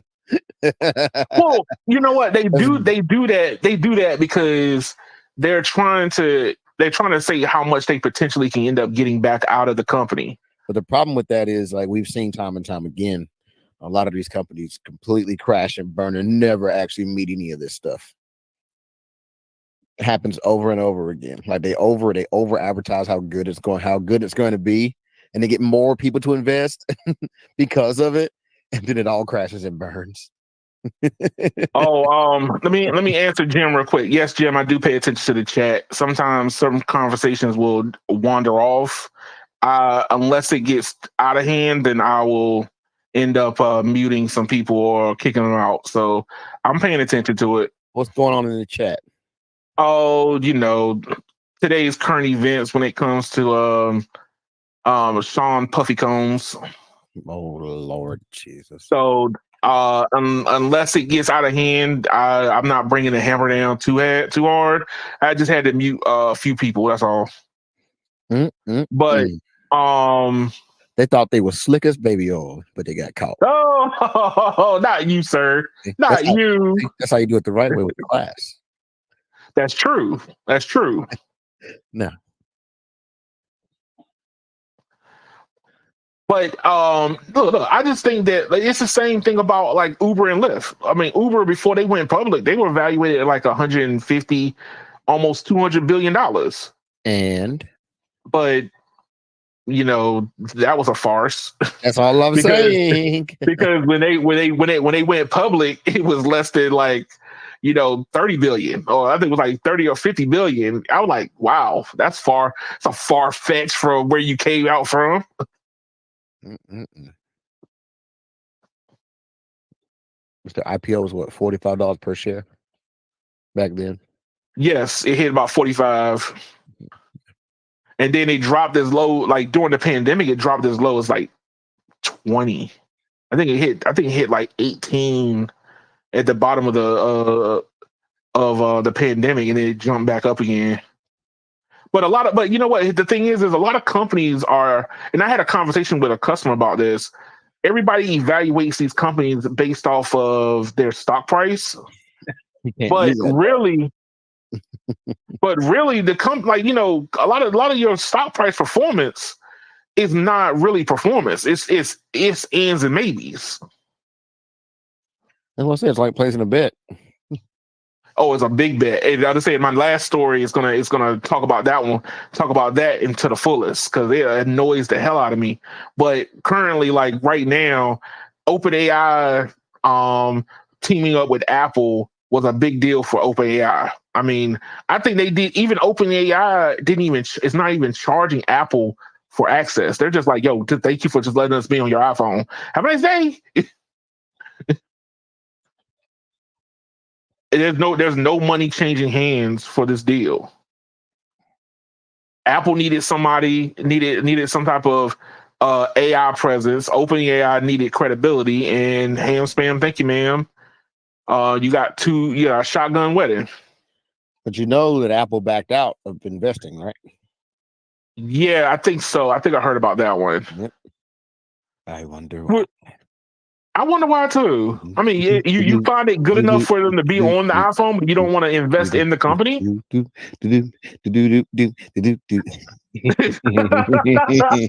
all the colored girls. Wow. But you know what? You don't find it to be kind of interesting. Like you're good enough to be on. AI's overhyped. Well, I would think about it. Think about it when you're Apple, right? Figuratively speaking, you're the prettiest girl at the bar. Yep. You can have anybody. Everybody. Why would you spend money? Think about it. What pretty girl wants to pay for the date?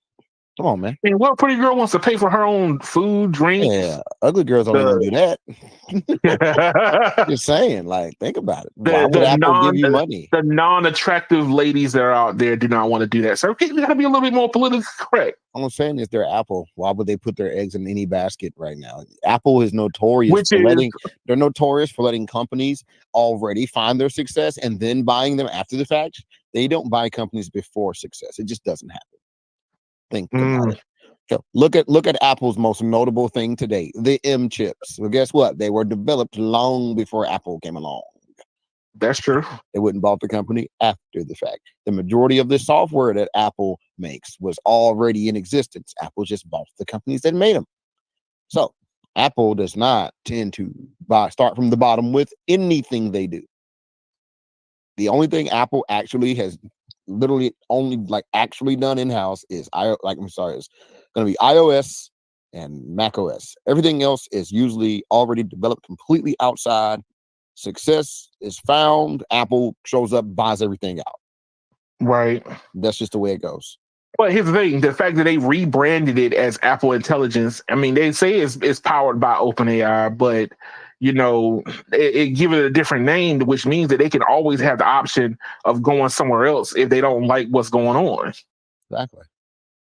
And when a company is as big as they are, they can bully the other company without giving them money. That's true. You're like, you lucky you got these draws. What you gonna do to keep them? Man, you said you didn't even get a chance to even touch, but you just got like yesterday's laundry. They let you sniff it. You didn't even get to put it in. You didn't get to put it in. And it ain't like you about to Diddy Apple. No, you're not. No, you're not. You're not gonna fall for the GHB in the tailpipe. Oh wow. See, I can't give you no pun to run with. You go crazy, sir. Hey, I did it with class, but nah. You did. So, but like I said, I don't see why Apple would give money. I mean, it's just to me, it's dumb at this point. And let's just be real, right? Apple's one of the largest companies on the planet. It ain't like if this company has some breakthrough in a year from now that's like has to be had. Well, I guarantee you, Apple can afford to buy them then.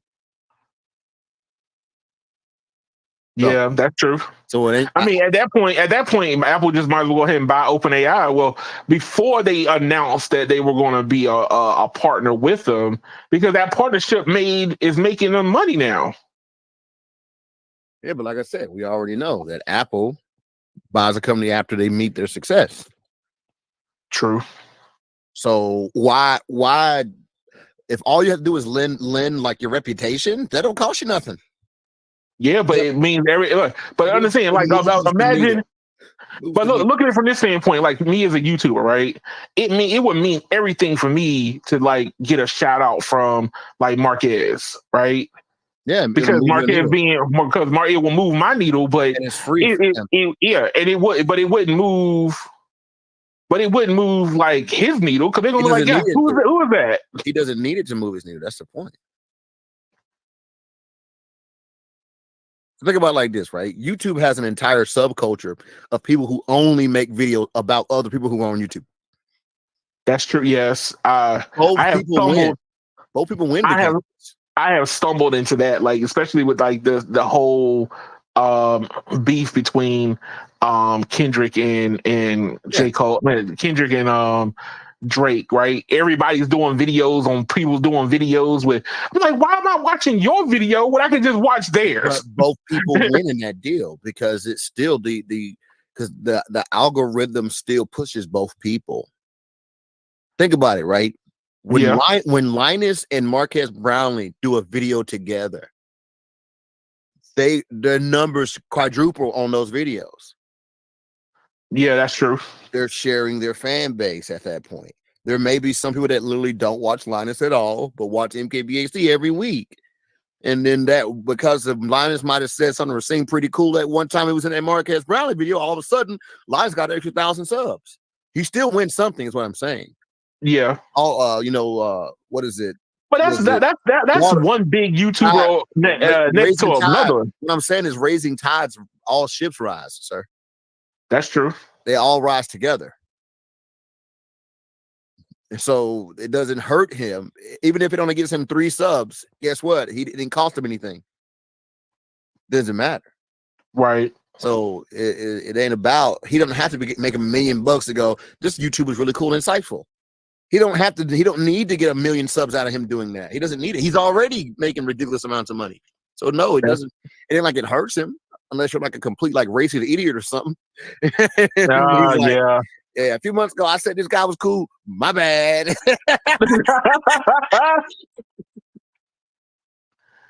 Like, yo, hey, look, I'm just saying that, I just find it kind of crazy that Apple would choose OpenAI, but there's no like transaction involved. I mean, granted, yeah, I mean, Apple is big enough to be able to say, yo, just you showing up behind me at the red carpet will get you names. Like, it will get you notoriety, right? I call it the Kim K effect. Nobody knew who Kim Kardashian was until we saw her with Kanye. Yeah, that's true. Well, all it took. They knew who she was before Kanye. No, you know why I say that? Because she didn't get famous from the Ray J tape, sir. She was not getting sponsorship. She did not have a makeup company. She did not have a clothing line. She didn't get any of that stuff. All she got was look at that garden tool over there. Not the garden tool. Maybelline was not knocking on her door after the Ray J tape. But she goes to Fashion Week in New York with Kanye one time, and now all of a sudden she's got a TV show, fashion brand. Think about it. See, simply being noticed does not equal fame or success. You don't get a makeup brand off of a garden tool tape. That's true. Name me the person who has. You can't. They don't exist. Nah. So how can we give her credit as that being what got her famous when everybody knows it wasn't? It was her being next to Kanye. Same thing with Amber Rose. No one knew who she was until she was next to Kanye. Yeah, that's true. Soon as she wasn't next to Kanye no more, people don't talk about her. Kim K had the ability to stand next to Kanye for like 10, 12 years. She was there long enough to get all her stuff. She's like, I'm getting my bag together. Let's go. Look at Kamora Lee Simmons. She baby fat. How did she? She was already a model. No one knew who she was. She married Russell Simmons. All of a sudden, bam, clothing brand, baby fat. Would have never happened. Her, no matter how much modeling she did, she'd have never got to that level if she wasn't standing next to him. That's all I'm saying. So it's the same thing. Standing next to Apple on anything is good for business. And if Apple doesn't immediately like buy you out or put you in some kind of contract, guess what? You now get you also shop it elsewhere. Right. I mean, if anything, this is like I said, they're burning through a whole lot of cash just to keep up with the infrastructure for like what is it? They haven't even really opened up Apple Intelligence yet. Just be from just from the idea of it coming out, they're having to spend a lot of money. And guess what? Apple still wins, right? Because like we said, say they do like get some breakthrough, and whatever they have becomes like everybody has to have this thing, right? No one's going to outbid Apple. So guess what? Yeah. That company can court all these third-party companies, still get those contracts, and then Apple can buy them out later and still reap all the benefits. That's true. See, But see, here's the thing. Like, do you think that it's a bad thing for them to move away from their nonprofit side, move into the profit? Because at that point, I mean, I don't know much about nonprofit versus profit. Only thing I know about nonprofit is basically the whole purpose of being nonprofit is, for one, you can get out of a whole lot of taxes. True. And the other thing is you qualify for certain government grants and whatnot, depending if there are. But when you got companies throwing money at you left and right, at what point do you go, man? At its current, nonprofit puts you in certain restraints. But if you decide to have a profit arm, then now you're able to do more things. Yeah, but what are those restraints specifically? Yeah, I don't know what those restraints are specifically. That's what I'm saying. You don't know. And think about it. If Apple buys them now, they immediately lose their nonprofit. So say they're already getting some kind of like seed money from some government entity, or whatever grant may be out there. Who knows if there's some AI grants out there? The moment Apple buys them, those grants are null and void. Why get rid of free money? That's true. You see what I'm saying? How about ride that boat until the money runs out? Then you see, you got to play the game. He said, "Ride that boat. Let's go." Yeah, ride it till the funds are dry, and then hop off the ship. But don't hop off the ship early, and then start spending too much money, of actual money that you like. I don't know. Like I said, I don't know all the details, obviously. But you already know I'm not excited about AI. I feel like it's probably still 10 years from being useful to most people. I think that our basically my take on AI, which is one of the reasons why I haven't really followed it as much, is just more advanced algorithm placement or algorithm play. It's not like the computer is all of a sudden has generated works of art on its own. Like, you said, hey, look, I'm gonna give you a beat. Give me some lyrics to go with this beat. And all of a sudden, I'm like, and them lyrics be trash. I've tried it already. Them lyrics be mad trash. I've done it for fun, believe me. And it be spitting out hot garbage. Okay. Yo, I'm just saying, like I just said, come get me when, I'll be like, yo, Sideways AI decided to put out a track, and this is the hottest thing on the record right now. Let's go. And it's like it hit number one on the charts.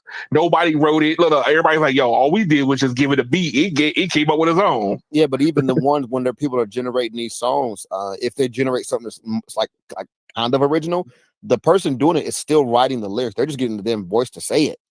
Right. And then the ones that are, they're just the ones that aren't doing that. Most of those are just literally just a song that already exists, and it's just saying the words in the voice of the person. Like, it's not doing anything. Yeah, it's not. Which is what the biggest segment on YouTube right now is basically taking like old songs that's been already done and put it. Like make little boosts sound like Al Green.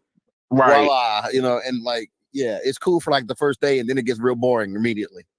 You're like, oh, look, that's cool. Oh, somebody already did an AI. They already did an AI Justin Bieber singing about getting, selling his soul and his booty cheeks to Diddy. They already did one. Oh no! There's already an AI song out there. Wow. So like, but hey, I would be more impressed if the computer actually came up with that rendition by itself with no intervention than it would have been somebody sitting in the back playing puppeteer. Now, don't get me wrong. You can do things, and you can do things with AI, like say you work in sales, and you say you have the AI monitor like 5 different salesmen who have different like sales skills or whatever. Yeah, you could take AI and probably like render out a chart of what works and like how people respond to certain things. AI could probably do that for you really fast, versus where people would have to sit there and like crunch numbers forever. AI could be like, well, I noticed when people use this word more often, they're 92% more likely to get a sale, or things like that. AI can do that kind of stuff fast, right? But guess what? Right. The companies were already doing that 5 years ago. They've already AI'd the crap out of that. They've already done it. There ain't no new the new thing to do now, and you're seeing it on the rideshare. You're seeing it on the rideshare side is like manufacturing like different price scales quickly. So like for me, one driver can be offered one trip, and they offer me the same trip, but the trips prices are different. There's no way in the world a human being can price two different things at the same time that fast. But an algorithm, if you set up an algorithm, it could spit out a whole bunch of stuff very fast. Well, algorithm could also do stuff like I said, but these companies already have done this, right? They don't even need, like, Uber's already done this already. Uber's not waking up tomorrow and running the same algorithm again. They already ran it 5 years ago. They've been doing it, right? So they go, hey, we can do, when we set prices at like this, at this certain time in this part of town, we tend to get this many more rides or things like that. They've already done those numbers. Once you got the magic, you don't need to do it every day. That's true. You just do it every now and then. That's why I say, like, at the point we are, AI is cool, right?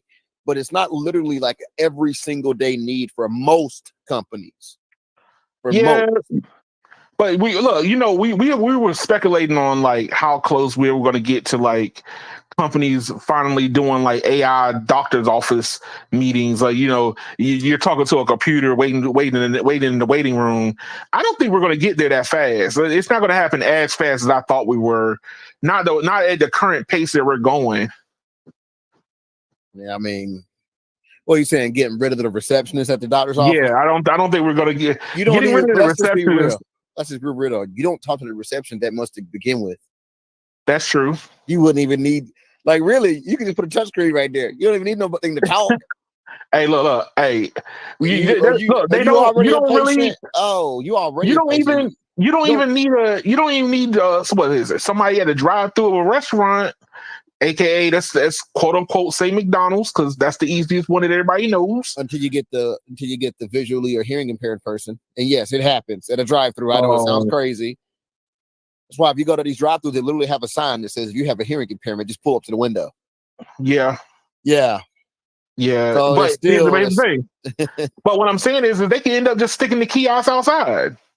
Those indoor kiosks. They can. Why don't you just stick it outside at that point? I pull up. Look, as long as you can make it where good. Sounds good, right? I'm gonna tell you when you're gonna have problems. What you're gonna have problems on a rainy day, and that screen get wet. It's gonna be having ghost touches like crazy. Just saying, bro. That rain start coming in from the side, that side angle under the little cover.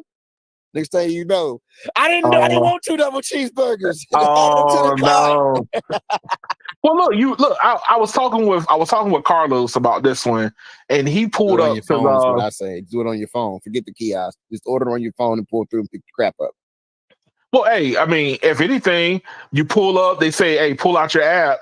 You do it in your what's name, and then you scan the QR code with the camera, and it just automatically just sends your order over while you still sitting in the car. But you ain't got to do that. You can order before you ever get there because you can already do that. That's true. Yeah, all you do when you pull the line is go, "I'm here," and then they can just have sensors that go, "Oh yeah, that phone is in proximity. Get his order ready." They don't even got to do all that. You know what I'm saying? I already do it when I ordered the Chick-fil-A for the kids from the mall. My mall, we have 2 Chick-fil-A's in my local area. They're literally a mile apart. One of them is inside the mall. The one at the mall, 2 Chick-fil-A's a mile apart. Yeah, because one of them is inside the mall. It's been there forever. The one inside the mall has, I used to have 2 GameStops a mile apart. And the reason why we had that is because one used to be EB Games and the other one was GameStop. And they turned into GameStop. They left both locations open because they still had high foot traffic in both. There was no point. But as far as the mall Chick-fil-A goes, they offer pickup as well, even at the mall one. They literally will walk it all the way out to the outside door and bring it to the car at the mall. Yo, that's crazy. Yeah, and that line be long every day, and everybody's just ordering an app, pulled up and saying, "I'm here," and they walk it out to you. They got a whole cart. They just load the cart up and bring all the orders out at once. Right. And that line is like, I don't know, that line is probably 600 feet long that you can get in to get your mobile, or it's already in action. It's my point. You will be sitting up there going, "Oh man, what's so special about that Chick-fil-A chicken?" I don't know what's special about it either. So apparently it got the Holy Ghost. To me, apparently it got the Holy Ghost. It does not taste amazing. It's just edible. whatever. Like it's just edible. It's not like amazing. You don't bite it and go, "Oh my God, it's the best thing I ever tasted." If you do, I feel sorry for you. But but it's edible. Cool, whatever. Get you by. The French fries are terrible. The best part about them is they're waffled, but as far as flavor goes, they don't have no taste. Hey, You got to drown them in bland sauce. is in, baby. Bland is in. Well, it's in because people have 5-year-old taste buds. But that's neither here nor there. It's the truth. It is the truth, whether you like it or not. We literally live in a frozen chicken nugget tater tot world right now. The art of cooking is dead. And tell me about it. It died with our grandparents. But with that said, we're already in an environment where that exists. You don't need AI for that. Jerry, welcome to the channel, man. Welcome to the channel. Welcome, Jerry. No, I just think, me personally, I just feel that we're getting to the place where, like I said, what I was about to say before, I was talking to Carlos, right? And Carlos was like online, basically with something like they interlinked all the kiosks outside to a central, but the people inside don't have only get the order. So you know how you normally have somebody that's in there with the headphones on, they're typing up the order. No, they basically just turn all the drive-throughs into their own kiosks. What they're gonna do is pull the Sonic. Oh God. Except it's just gonna be a touchscreen, but it'll be just like Sonic. Thank you, Jerry. You pull the car all the way up in there and just touch the screen for what you want. But that's what I'm saying is even for Sonic, I mean, I worked at a Sonic drive-through before.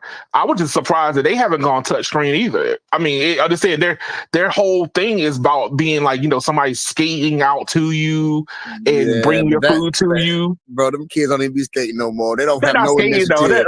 I just say, they like, get you had extra to skate and they still don't want to skate. That's how, because these kids don't care. Because you ain't trying to break your ankles. That's why. But you ain't trying to die. But Sonic is dying anyway. Like that's a restaurant. Their food isn't really great. Once again, it's edible. It's not great. The only thing keeps them alive is they're like slushies and stuff like that. Other than that, they pretty much are another company that's dying. But that was just something that I've been noticing, and like I said, I was talking to Carlos about it. Why would you network the drive-through when you have the people already at the location? Unless you're just, we just trying to get rid of human beings totally out of the whole equation. At least McDonald's sends somebody outside when they get backed up. They like, oh no, keep that party moving. Chick-fil-A, they send people outside to keep the party going. Dario's another local company that does it. They do the same thing. They always have people outside. See, but you want to know why they do it though? It actually helps them and it helps the customer. So for one, it makes it feel more personal. Yeah, they literally be like, even Chick-fil-A does it. You don't gotta wait till you get to the thing to order. You getting your order and you at the back of the line. You already ordering. It allows them to actually start making that food even earlier than waiting for the line to move. Hold on. Let me respond to Marcus real quick. Marcus, you're trying to make me already nervous more than I am. I didn't know that I hit that number. I thought the number didn't show up for me on my screen because I have my screen small, but only looking at the comment. So I hit 409? Whoa. No, I gotta act differently, sir. I gotta act differently. No, I'm not acting any other way than who I am. So, but no, hey, I'm just saying that for the most part, I see more consolidation than I see AI popping up and being like, oh, well, we're gonna just make everything AI generated, right? That's kind of how I look at it. But hold on. You still there, No Radio? Yeah, I'm in the building. Okay. I don't see AI taking over the way that it was being projected. Like, you know how the same thing we had with 5G. We're gonna have 5G surgeries. Like, we knew that wasn't gonna happen. Yeah, exactly. We knew that. We knew that wasn't going down. It was just cool to say. But see, that's why I say people who are actually intelligent would not be angry. But we already know who I'm talking about. They get so angry because they actually want the hype to be true, and then now that it's not true. See, look at these liars. Look at these liars. Like, we knew they were lying from the beginning. So if you're upset, it's because you're gullible. You should have known that this was farce. Like a lot of Hey, look. Hey, And if a you're lot of it does end up becoming smoke vaporware. Okay, yeah, a lot of it, exactly. and look, on this last story of mine, for all the people that's come in, thank y'all for showing up. Like, share, and subscribe to the channel. I gotta hurry up and say that while I still got some people in the chat. Like, share, and subscribe to the channel, please. This is all new for me. I don't normally have this many people. I'm normally somewhere around 5 to 6 people. For it to blow up like this, I thank everybody for stopping by. I greatly appreciate it. How many people are in here? It's showing 65 now. Okay. Well, What what's was it? up? Somebody else said that I jumped up to like 400, which I didn't even think the number go that high. I didn't think it go that high. You just wait, But, sir. Just wait. but look, you talking about vaporware? I might end up losing some of these some of these people that's come because I'm about to piss off a lot of Tesla people right now, and I hate to do this, but gotta be done. It's gotta be done. If nobody's gonna say it, I'm gonna say it. How about that? That's so sad. Bless their hearts. So, since I follow the industry on the robo taxi side because as an Uber driver, I'm about to be replaced. I'm gonna go ahead and call it what it is. Companies will want to get rid of people, period, right? As corporations don't like people. I said this to some customers this week. I said, there was nobody walking through Walmart going, man, wouldn't it be nice for me to check my own stuff out? Nope. But not a single person said that. Like, I don't ever think I said it myself. I am that person though. Come on. And I'll tell you why. Very simple. Why? Because the people, if you go there now and you see the self checkout and then you see the checkout when you go with them, yeah, it's always gonna be a bunch of old people trying to write checks in that line. Who the crap wants to get in that line? First of all, who's still writing checks? Old people, sir. Get out of your car. Get out of your car sometimes. You might see something, sir. I do get out of my car, sir. You too busy playing games. I'm driving my car into the store. That's what I'm doing. People are still in stores writing checks. I promise you, I haven't seen that at all, man. I see the elderly person. I see the elderly person taking forever. They're still counting change. They go in a store and would be counting out everything to the penny. They're still doing these things. Yes, you go to the grocery store early in the morning. See, you sleep in the morning. That's why you don't know this. You sleep all morning, sir. Go to the grocery store first thing in the morning and watch some old people when they come in there. Look, this is how you know when you got a legit old person, right? There's two situations. One of them is coming in with that bank envelope because they still got the cash in the bank envelope because they literally go to the physical bank and they go to the drive-through and they get their cash in that little tube. The rest of us go to the ATM like an adult, okay? No, we know better. It's just go to the ATM, put your card in, punch the code. No, they got to go up there and put their ID in their card in that thing and watch the tube suck it way over there. Oh. And then they send it back with the cash, right? And then you got the other old person that has still got his checkbook. And he didn't have that checkbook forever because he ordered the one that's super thick. Put extra Look, man. Oh, Jerry, what's going on? You say he's out from Richmond, Virginia. That crap. Hold on one second. Total is. Oh, that's $67.92, and he proceeds to fill that thing out to the penny, and takes forever to do it. And he keeps forgetting what the cents was. What you say again, darling? Oh, well, 62 cents. Okay, well, okay. Hey, welcome, Jerry from Richmond, Virginia. Jerry from Richmond, Virginia, man. You south of me. You are south of my current position, so I'm in DC. So, but yeah, look. Hey, look, man. I have yet it's been a long time. Even when you go to some of these grocery stores, you know how you had the check reader. So you had that. I don't see those no more. Are you still there? Uh-oh. I think I lost no radio. No radio. Are you still there, sir? I am back. If you can hear me. Okay. Yeah. You dropped out for a second. But no, yeah, look, man. Hey, look, they used still to doing it. have. Yeah. They used to have check readers. They don't have those no more. So that's why I'm like, who's They writing still, checks? they still have check readers here, sir. I don't know what planet you on. Man, I Still walk got through the them here. Walmart.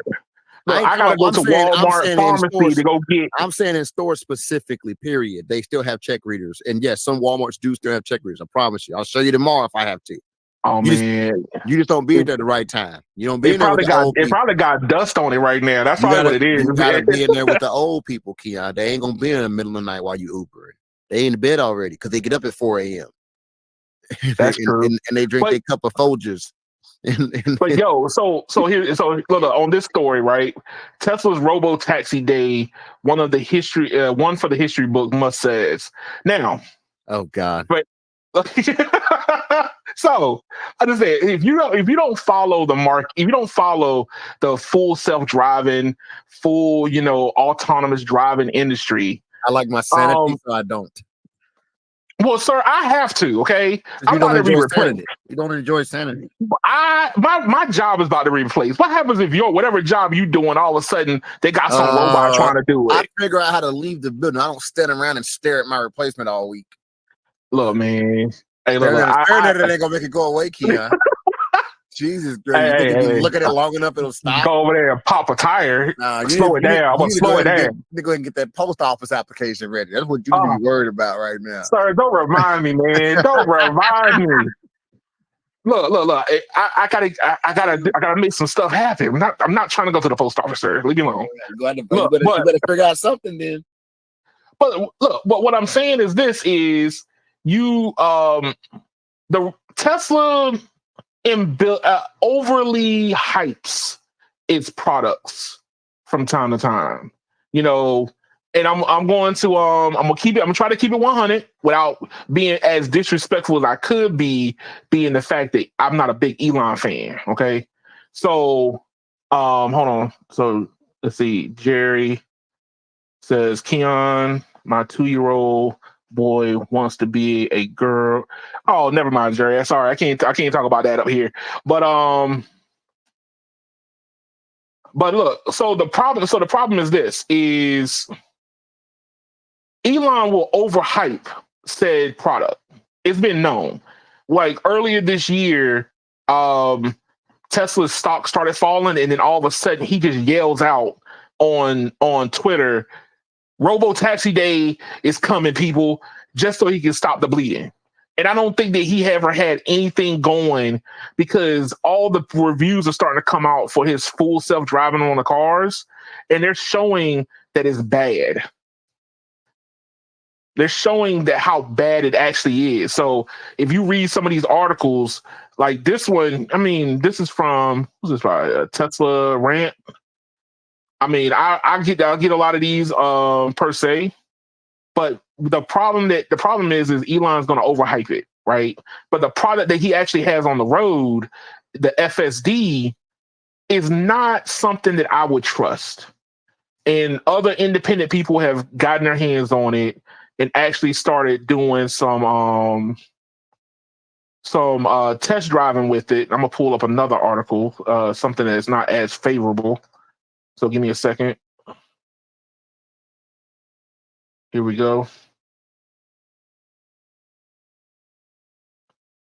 And waiting for the ad to stop. Now I did a video on my YouTube channel and driving the full self-driving. So full disclosure, I had got FSD for free from Elon and Tesla because they were just letting everybody use it so that people can experience it. First, it was like $99 a month, which was already crazy high. I don't see anybody really doing it. Now it's like half the price, but they wanted everybody to test drive it. So I test drove it for a month. I picked customers up in it. I used it without customers knowing, just to see if they could tell the difference. And a lot of times I did it and I didn't want nobody to really know, but the car was real jerky. It was making erratic moves. Obviously, I do Uber inside of Washington D.C., so DC's road layout is very different than like an urban or country setting. So, with that being said, a different analysis now is starting to pop up because we're getting closer towards Robotaxi Day, which is 10/10. It's going to come out next month, and they're going to show their progress. But if there any of their progress is actually showing, it's not going to be very good for FSD. So somebody, whoever wrote this article, they actually started using it, and they noticed that they had a what they call interruption. So anytime that you touch the steering wheel to keep the car basically from running into something, it would happen like every 13 miles. So the car needed somebody to intervene on its behalf every 13 miles. Compare that to Waymo, Amazon, Pony.ai, and WeRide having interventions or disengagements after 17,311 miles. Amazon at 177,000 miles. Pony AI, which is a startup compared to Elon and Tesla. Tesla's been around for 10 plus years now. 17,000 miles, and WeRide. I don't even know. I never even heard of WeRide at 21,000 miles between disengagements. Tesla vehicles, which my Tesla has full self-driving, felt like I had to intervene every 13 miles. It was not doing as well as what you're seeing on the screen. And we're talking about being able to navigate down the road, choose a lane, proceed with caution. You have to intervene. You have to press the brake, grab the steering wheel.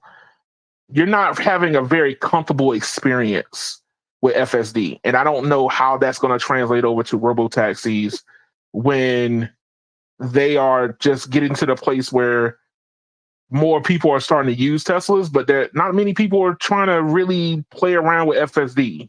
Yeah, see, you don't want to end up like that drug dealer that the police caught last month. He was moving meth in a Tesla in North Carolina, and he had it in self-driving, and apparently, he didn't intervene, and it went bad. He ends up having to talk to the police. He had a car full of meth. You know what? FSD will get you busted if you. It will get you busted. You're gonna move drugs with it. The police go like, that car's driving erratic. Pull him over. It's a self-drive. Oh, sir, what is that in the back seat of your car? But you know what? Look it up. Look, true story, guys. True story. I had it on going through a neighborhood because I wanted to see how it handled stop and go. Okay, so I had it on, but then I noticed that DC police pulled up behind me. I had to hurry up and turn it off. I had to hurry up and disengage because it was braking erratically. It was like hard braking. So if I noticed that it was doing that, imagine what Mr. Drugman was doing and wasn't paying attention. It probably wasn't driving like it should, especially during certain scenarios. Homeboy got taken down trying to move that dope. Move that weight. Lazy drug dealer. Just drive the car yourself, fool. What, man, sir? You look. When you're a street pharmacist, you want to spend your money. You want to be able to tell people that, hey, my car drove me here. What does your car do? You don't put your freedom on Tesla, sir. You do not bet your freedom on Tesla, sir. But hey, I'm just saying, man. It's one of those. It's one of those things where you're starting to get to the place where the technology we're moving towards the technology, but it's not as prevalent as we might think it is. One of the things that I started noticing myself was like some of the articles coming out, and I talked to customers about this too, how you're gonna end up riding in a self-driving car soon, right? and they go, "No, I don't want to do that." And I'm like, "You might not have a choice. These companies do not want. They don't want drivers, and they're willing to do whatever it takes to get rid of the driver in the car. You might not have a choice in the matter at this point. So, post office, here I come. I mean, I granted, I would love to keep doing this. I love talking to customers. I love talking to people, and for the most part, I just think that the lion's share of it, the line. Oh, so hold on, you put a link in the description. That's the link to the self-driving drug buster. Uh-oh. Hold up.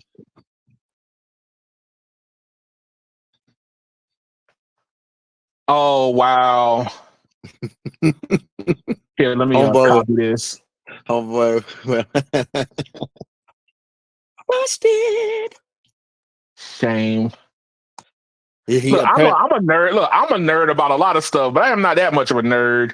I'm gonna be doing wrong. And people say that there's some kind of hack you can do so the car won't stop even if you're asleep. And if they have, I don't know what hack it possibly could be. That's what he's done. He was literally sleeping and the car was just driving along, and it was being erratic. So the police, the only way to get it to stop was they had to keep like pulling in front of it to make it stop, like to make it I guess to make it ask for intervention. Wow. Whatever it is, yeah, because it was just driving along. Homeboy knocked out, car full of drugs. That's crazy. He trusted himself driving a little too much, but there's no look. I'm just saying something. As much of a nerd as I could be, and you know how I am. I'm like, oh, I would love to see this. I'd love to see that. You say sometimes you need to have a little bit more scrutiny. There's no way in the world that I'm going to have my Tesla drive me around, and I'm just going to go take a nap. I'm sorry. Mm-hmm. I'm too much of a control. $100,000 worth of drugs. Homeboy was taking a nap. It said people saw this guy on the highway sleep in the car just driving along, and they called the police. And then somebody mentioned that there's some kind of hack. But you look at the top corner there, you see that that's like the big drugs, all the drugs they found. These drugs were like commercially packaged. There's like vape pens and stuff. Wow. Yeah, but yeah, so it was like, yeah, homeboy got busted. But yeah, he apparently had his hack so it wouldn't stop driving, even though he wasn't looking. I guess making eye contact or wheel contact, none of that. I know that the major hack that was going around, but they've done everything they can to kind of get rid of that. Is that you put a little bit of a counterweight on the steering wheel, and what it does is it's supposed to simulate human touch tugging at the wheel, right? Well, it should also be doing eye tracking if it wants to be. Like, it does eye tracking, but dog, I covered the camera up. That thing yelled at me for like 15 miles, even though I took it off. That's what I'm saying. There's some way to hack it. I'm telling you, I've been told there's some way to hack it. Man. Yep. Kid's like, don't let me find out. Dog, this was recent. I just told you that. It was last month. It was last month. I just said that it was last month. Yo, I test drove the FSD in April of this year. Told you, bro. And that thing was annoying. Homeboy had his set up. Man, I don't know how he did that. So the only reason why the car stopped is the police literally got in front of it and kept slamming on brakes until the car decided, okay, I need to stop. Wow, that's crazy. Yeah, it says here, this continued for nearly 1 mile until the officers positioned their vehicles in front of the 2021 Tesla Model 3, activating its sensors, which resulted in the car finally coming to a halt. So basically, he was rolling along for a while. They finally arrived to his area where he was rolling along, and they were like, wake up, homie. We're blowing the horns, doing sirens. Homeboy's not waking up. He knocked out. Car just driving along. Hey, look, he had a lot of miles to cover. That's what that was. He was crossing state lines. And let's just be real, right? People don't pay that much attention to other people in cars. So the only way some driver noticed he was asleep was because the car was probably driving erratic to begin with. Right. So- That's the only way. Because you know how when you get that person that cuts you off, and all of a sudden you turn to look and see why would you do that maneuver? You find out like you see them playing with their phone, or they paint their toenails in the car. You're like, it had to be something stupid that you were doing that did that. Or your worst nightmare, you look and their mouth is wide open in their slobber because they knocked out. Oh Lord! That's when you change across all the lanes to get away from their ass. I apply the brake very cautiously and go, it is your world, dog. It is your world. I'm just a squirrel in your world, big dog. Yeah. I don't want nothing that you offer right now. Goodbye. I've seen that, like, not the sleeping part, but I've seen where like people will start driving real slow, but then they'll run a light. I'm like, what are you doing? You know what? You know, the worst case scenario, what was happened was, what was it? Somebody end up having like a cardiac arrest or something at the intersection, and the car will keep going, right? You know, that type of stuff has actually happened too. So. But golly, that's a lot of drugs. That was all inside the car. Worst thing I've ever been talking about seeing crazy stuff. Worst thing ever happened to me. I'm sitting at a light, minding my business. There's a car in front of me, and like to my peripheral, I see completely freaking like camoed out assault equipment, like officers looking like SWAT with freaking ARs. Coming surrounding my car to get to the car in front of me in traffic. Whoa! I was like, "What the fuck did that dude do?" Jesus, bro! And I'm driving. And you're like, I'm driving behind you. Oh no, it's Lord Jesus! Have mercy! Have mercy! Yeah, first I was like, y'all coming to kill me, and then they pass your car. You're like, oh, what did that dude do? What did you do to get all this? And then that one officer turns and looks back and goes, "You go around." you go that way. Yes, sir. I'm like, yes, sir. Y'all couldn't get this cat when he pulled off the road. You got to walk up to him in the intersection with all them guns. Man, whole SWAT team at the intersection at a light. They had to make sure they got the right one. Jesus Christ. Yeah. Yo, that's crazy, man. Yeah. But yo, hey, look, I'm just saying, like, yo, look, self-driving is coming. I think the more vehicles that have it, the better the technology will end up getting. I just don't think there's at that point yet, because a lot of the different other reports have said it, like even Waymo. A lot of the people don't know that even for Waymo, which is I would say the most trusted of the bunch when it comes to robotaxis, they still have human beings that get involved. You see what I'm saying? They still have human beings that intervene when, somebody end up putting a cone on the hood and the car can't go around the said cone because it's in it right directly in front of it. But we're not going to talk about those problems. But that's that. I think that with that being coming down the pipeline, yes. But Tesla, I don't trust Tesla's self-driving nowhere near as much. Look, Keon, everybody in town put a cone on their back bumper. Every time a Waymo get behind the car, it's gonna freak out. The cone won't move. It's still in front of me. The cone won't leave. You make a turn. There's another cone. It's just attach big traffic cones to the back of your car and just ride around, ride where all the Waymos are. You know what? I should do that. I should do that. As soon as they start coming out, I'm gonna stick a cone on the back of my car. Customers are gonna be like, "What is that for?"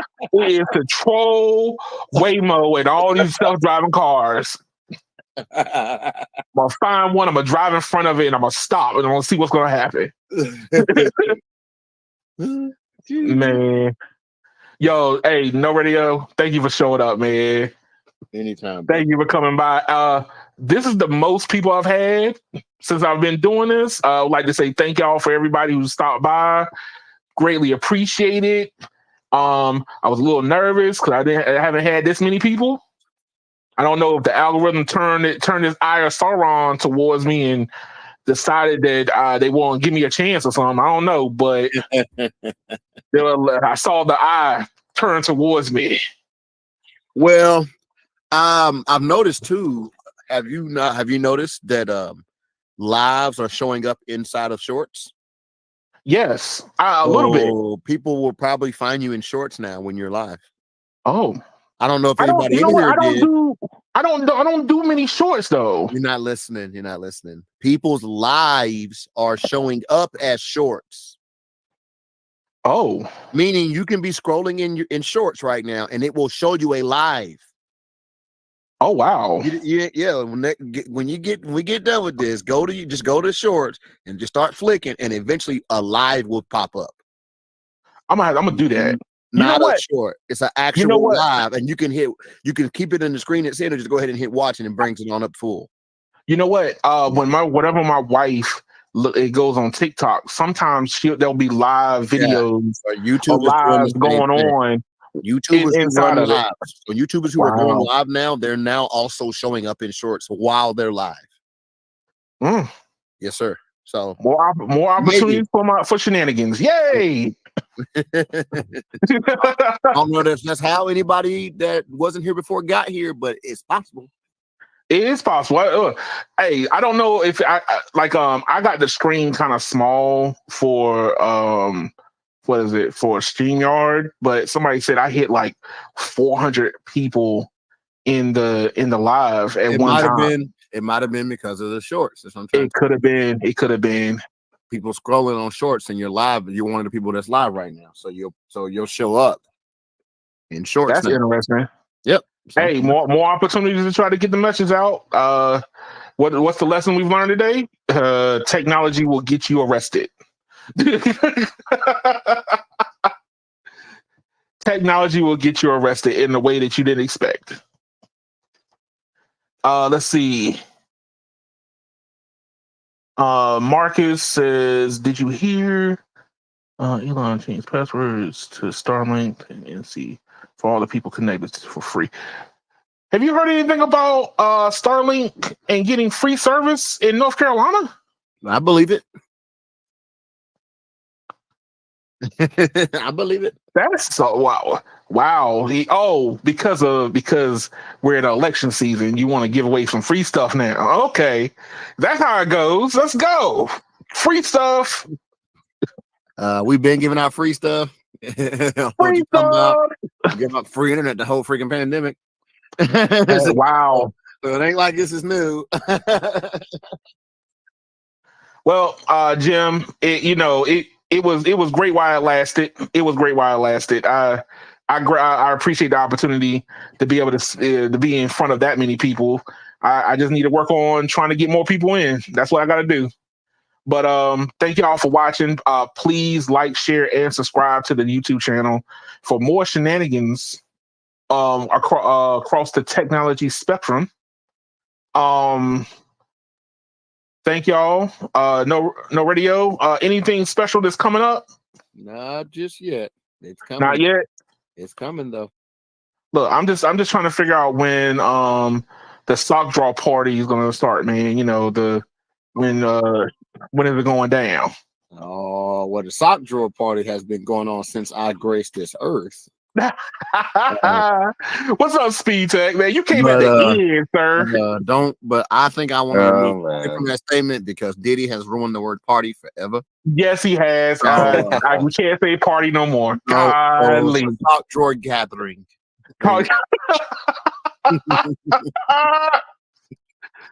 We can't say party ever again, people. It's dead. Party has been ruined. Speed Tech, I know you just jumped in, but anything you want to drop? You give a plug for your YouTube channel. What's up? Not really. Nothing? No. Well, not really that much. I mean, nothing has really happened. Nothing's going down? No. All I hear is that the Teslas are burning down in Florida. Well, because they got ocean water in them now. No. Hey, look, salt water and lithium batteries do not go together. They don't like each other. Yeah, no, they don't like each other. Hey, look, if you had an electric vehicle and saw a hurricane coming and you didn't get out of there, your car deserves to be on fire. At that Well, point, you kind of asking for it. at the same time, I mean, I don't know, man. I mean, I know a car would end up totaled either way, but I mean, it doesn't blow up a car engine with the actual gas engine. Well, that's different. You just get flooded. You just got to get the carpet clean inside.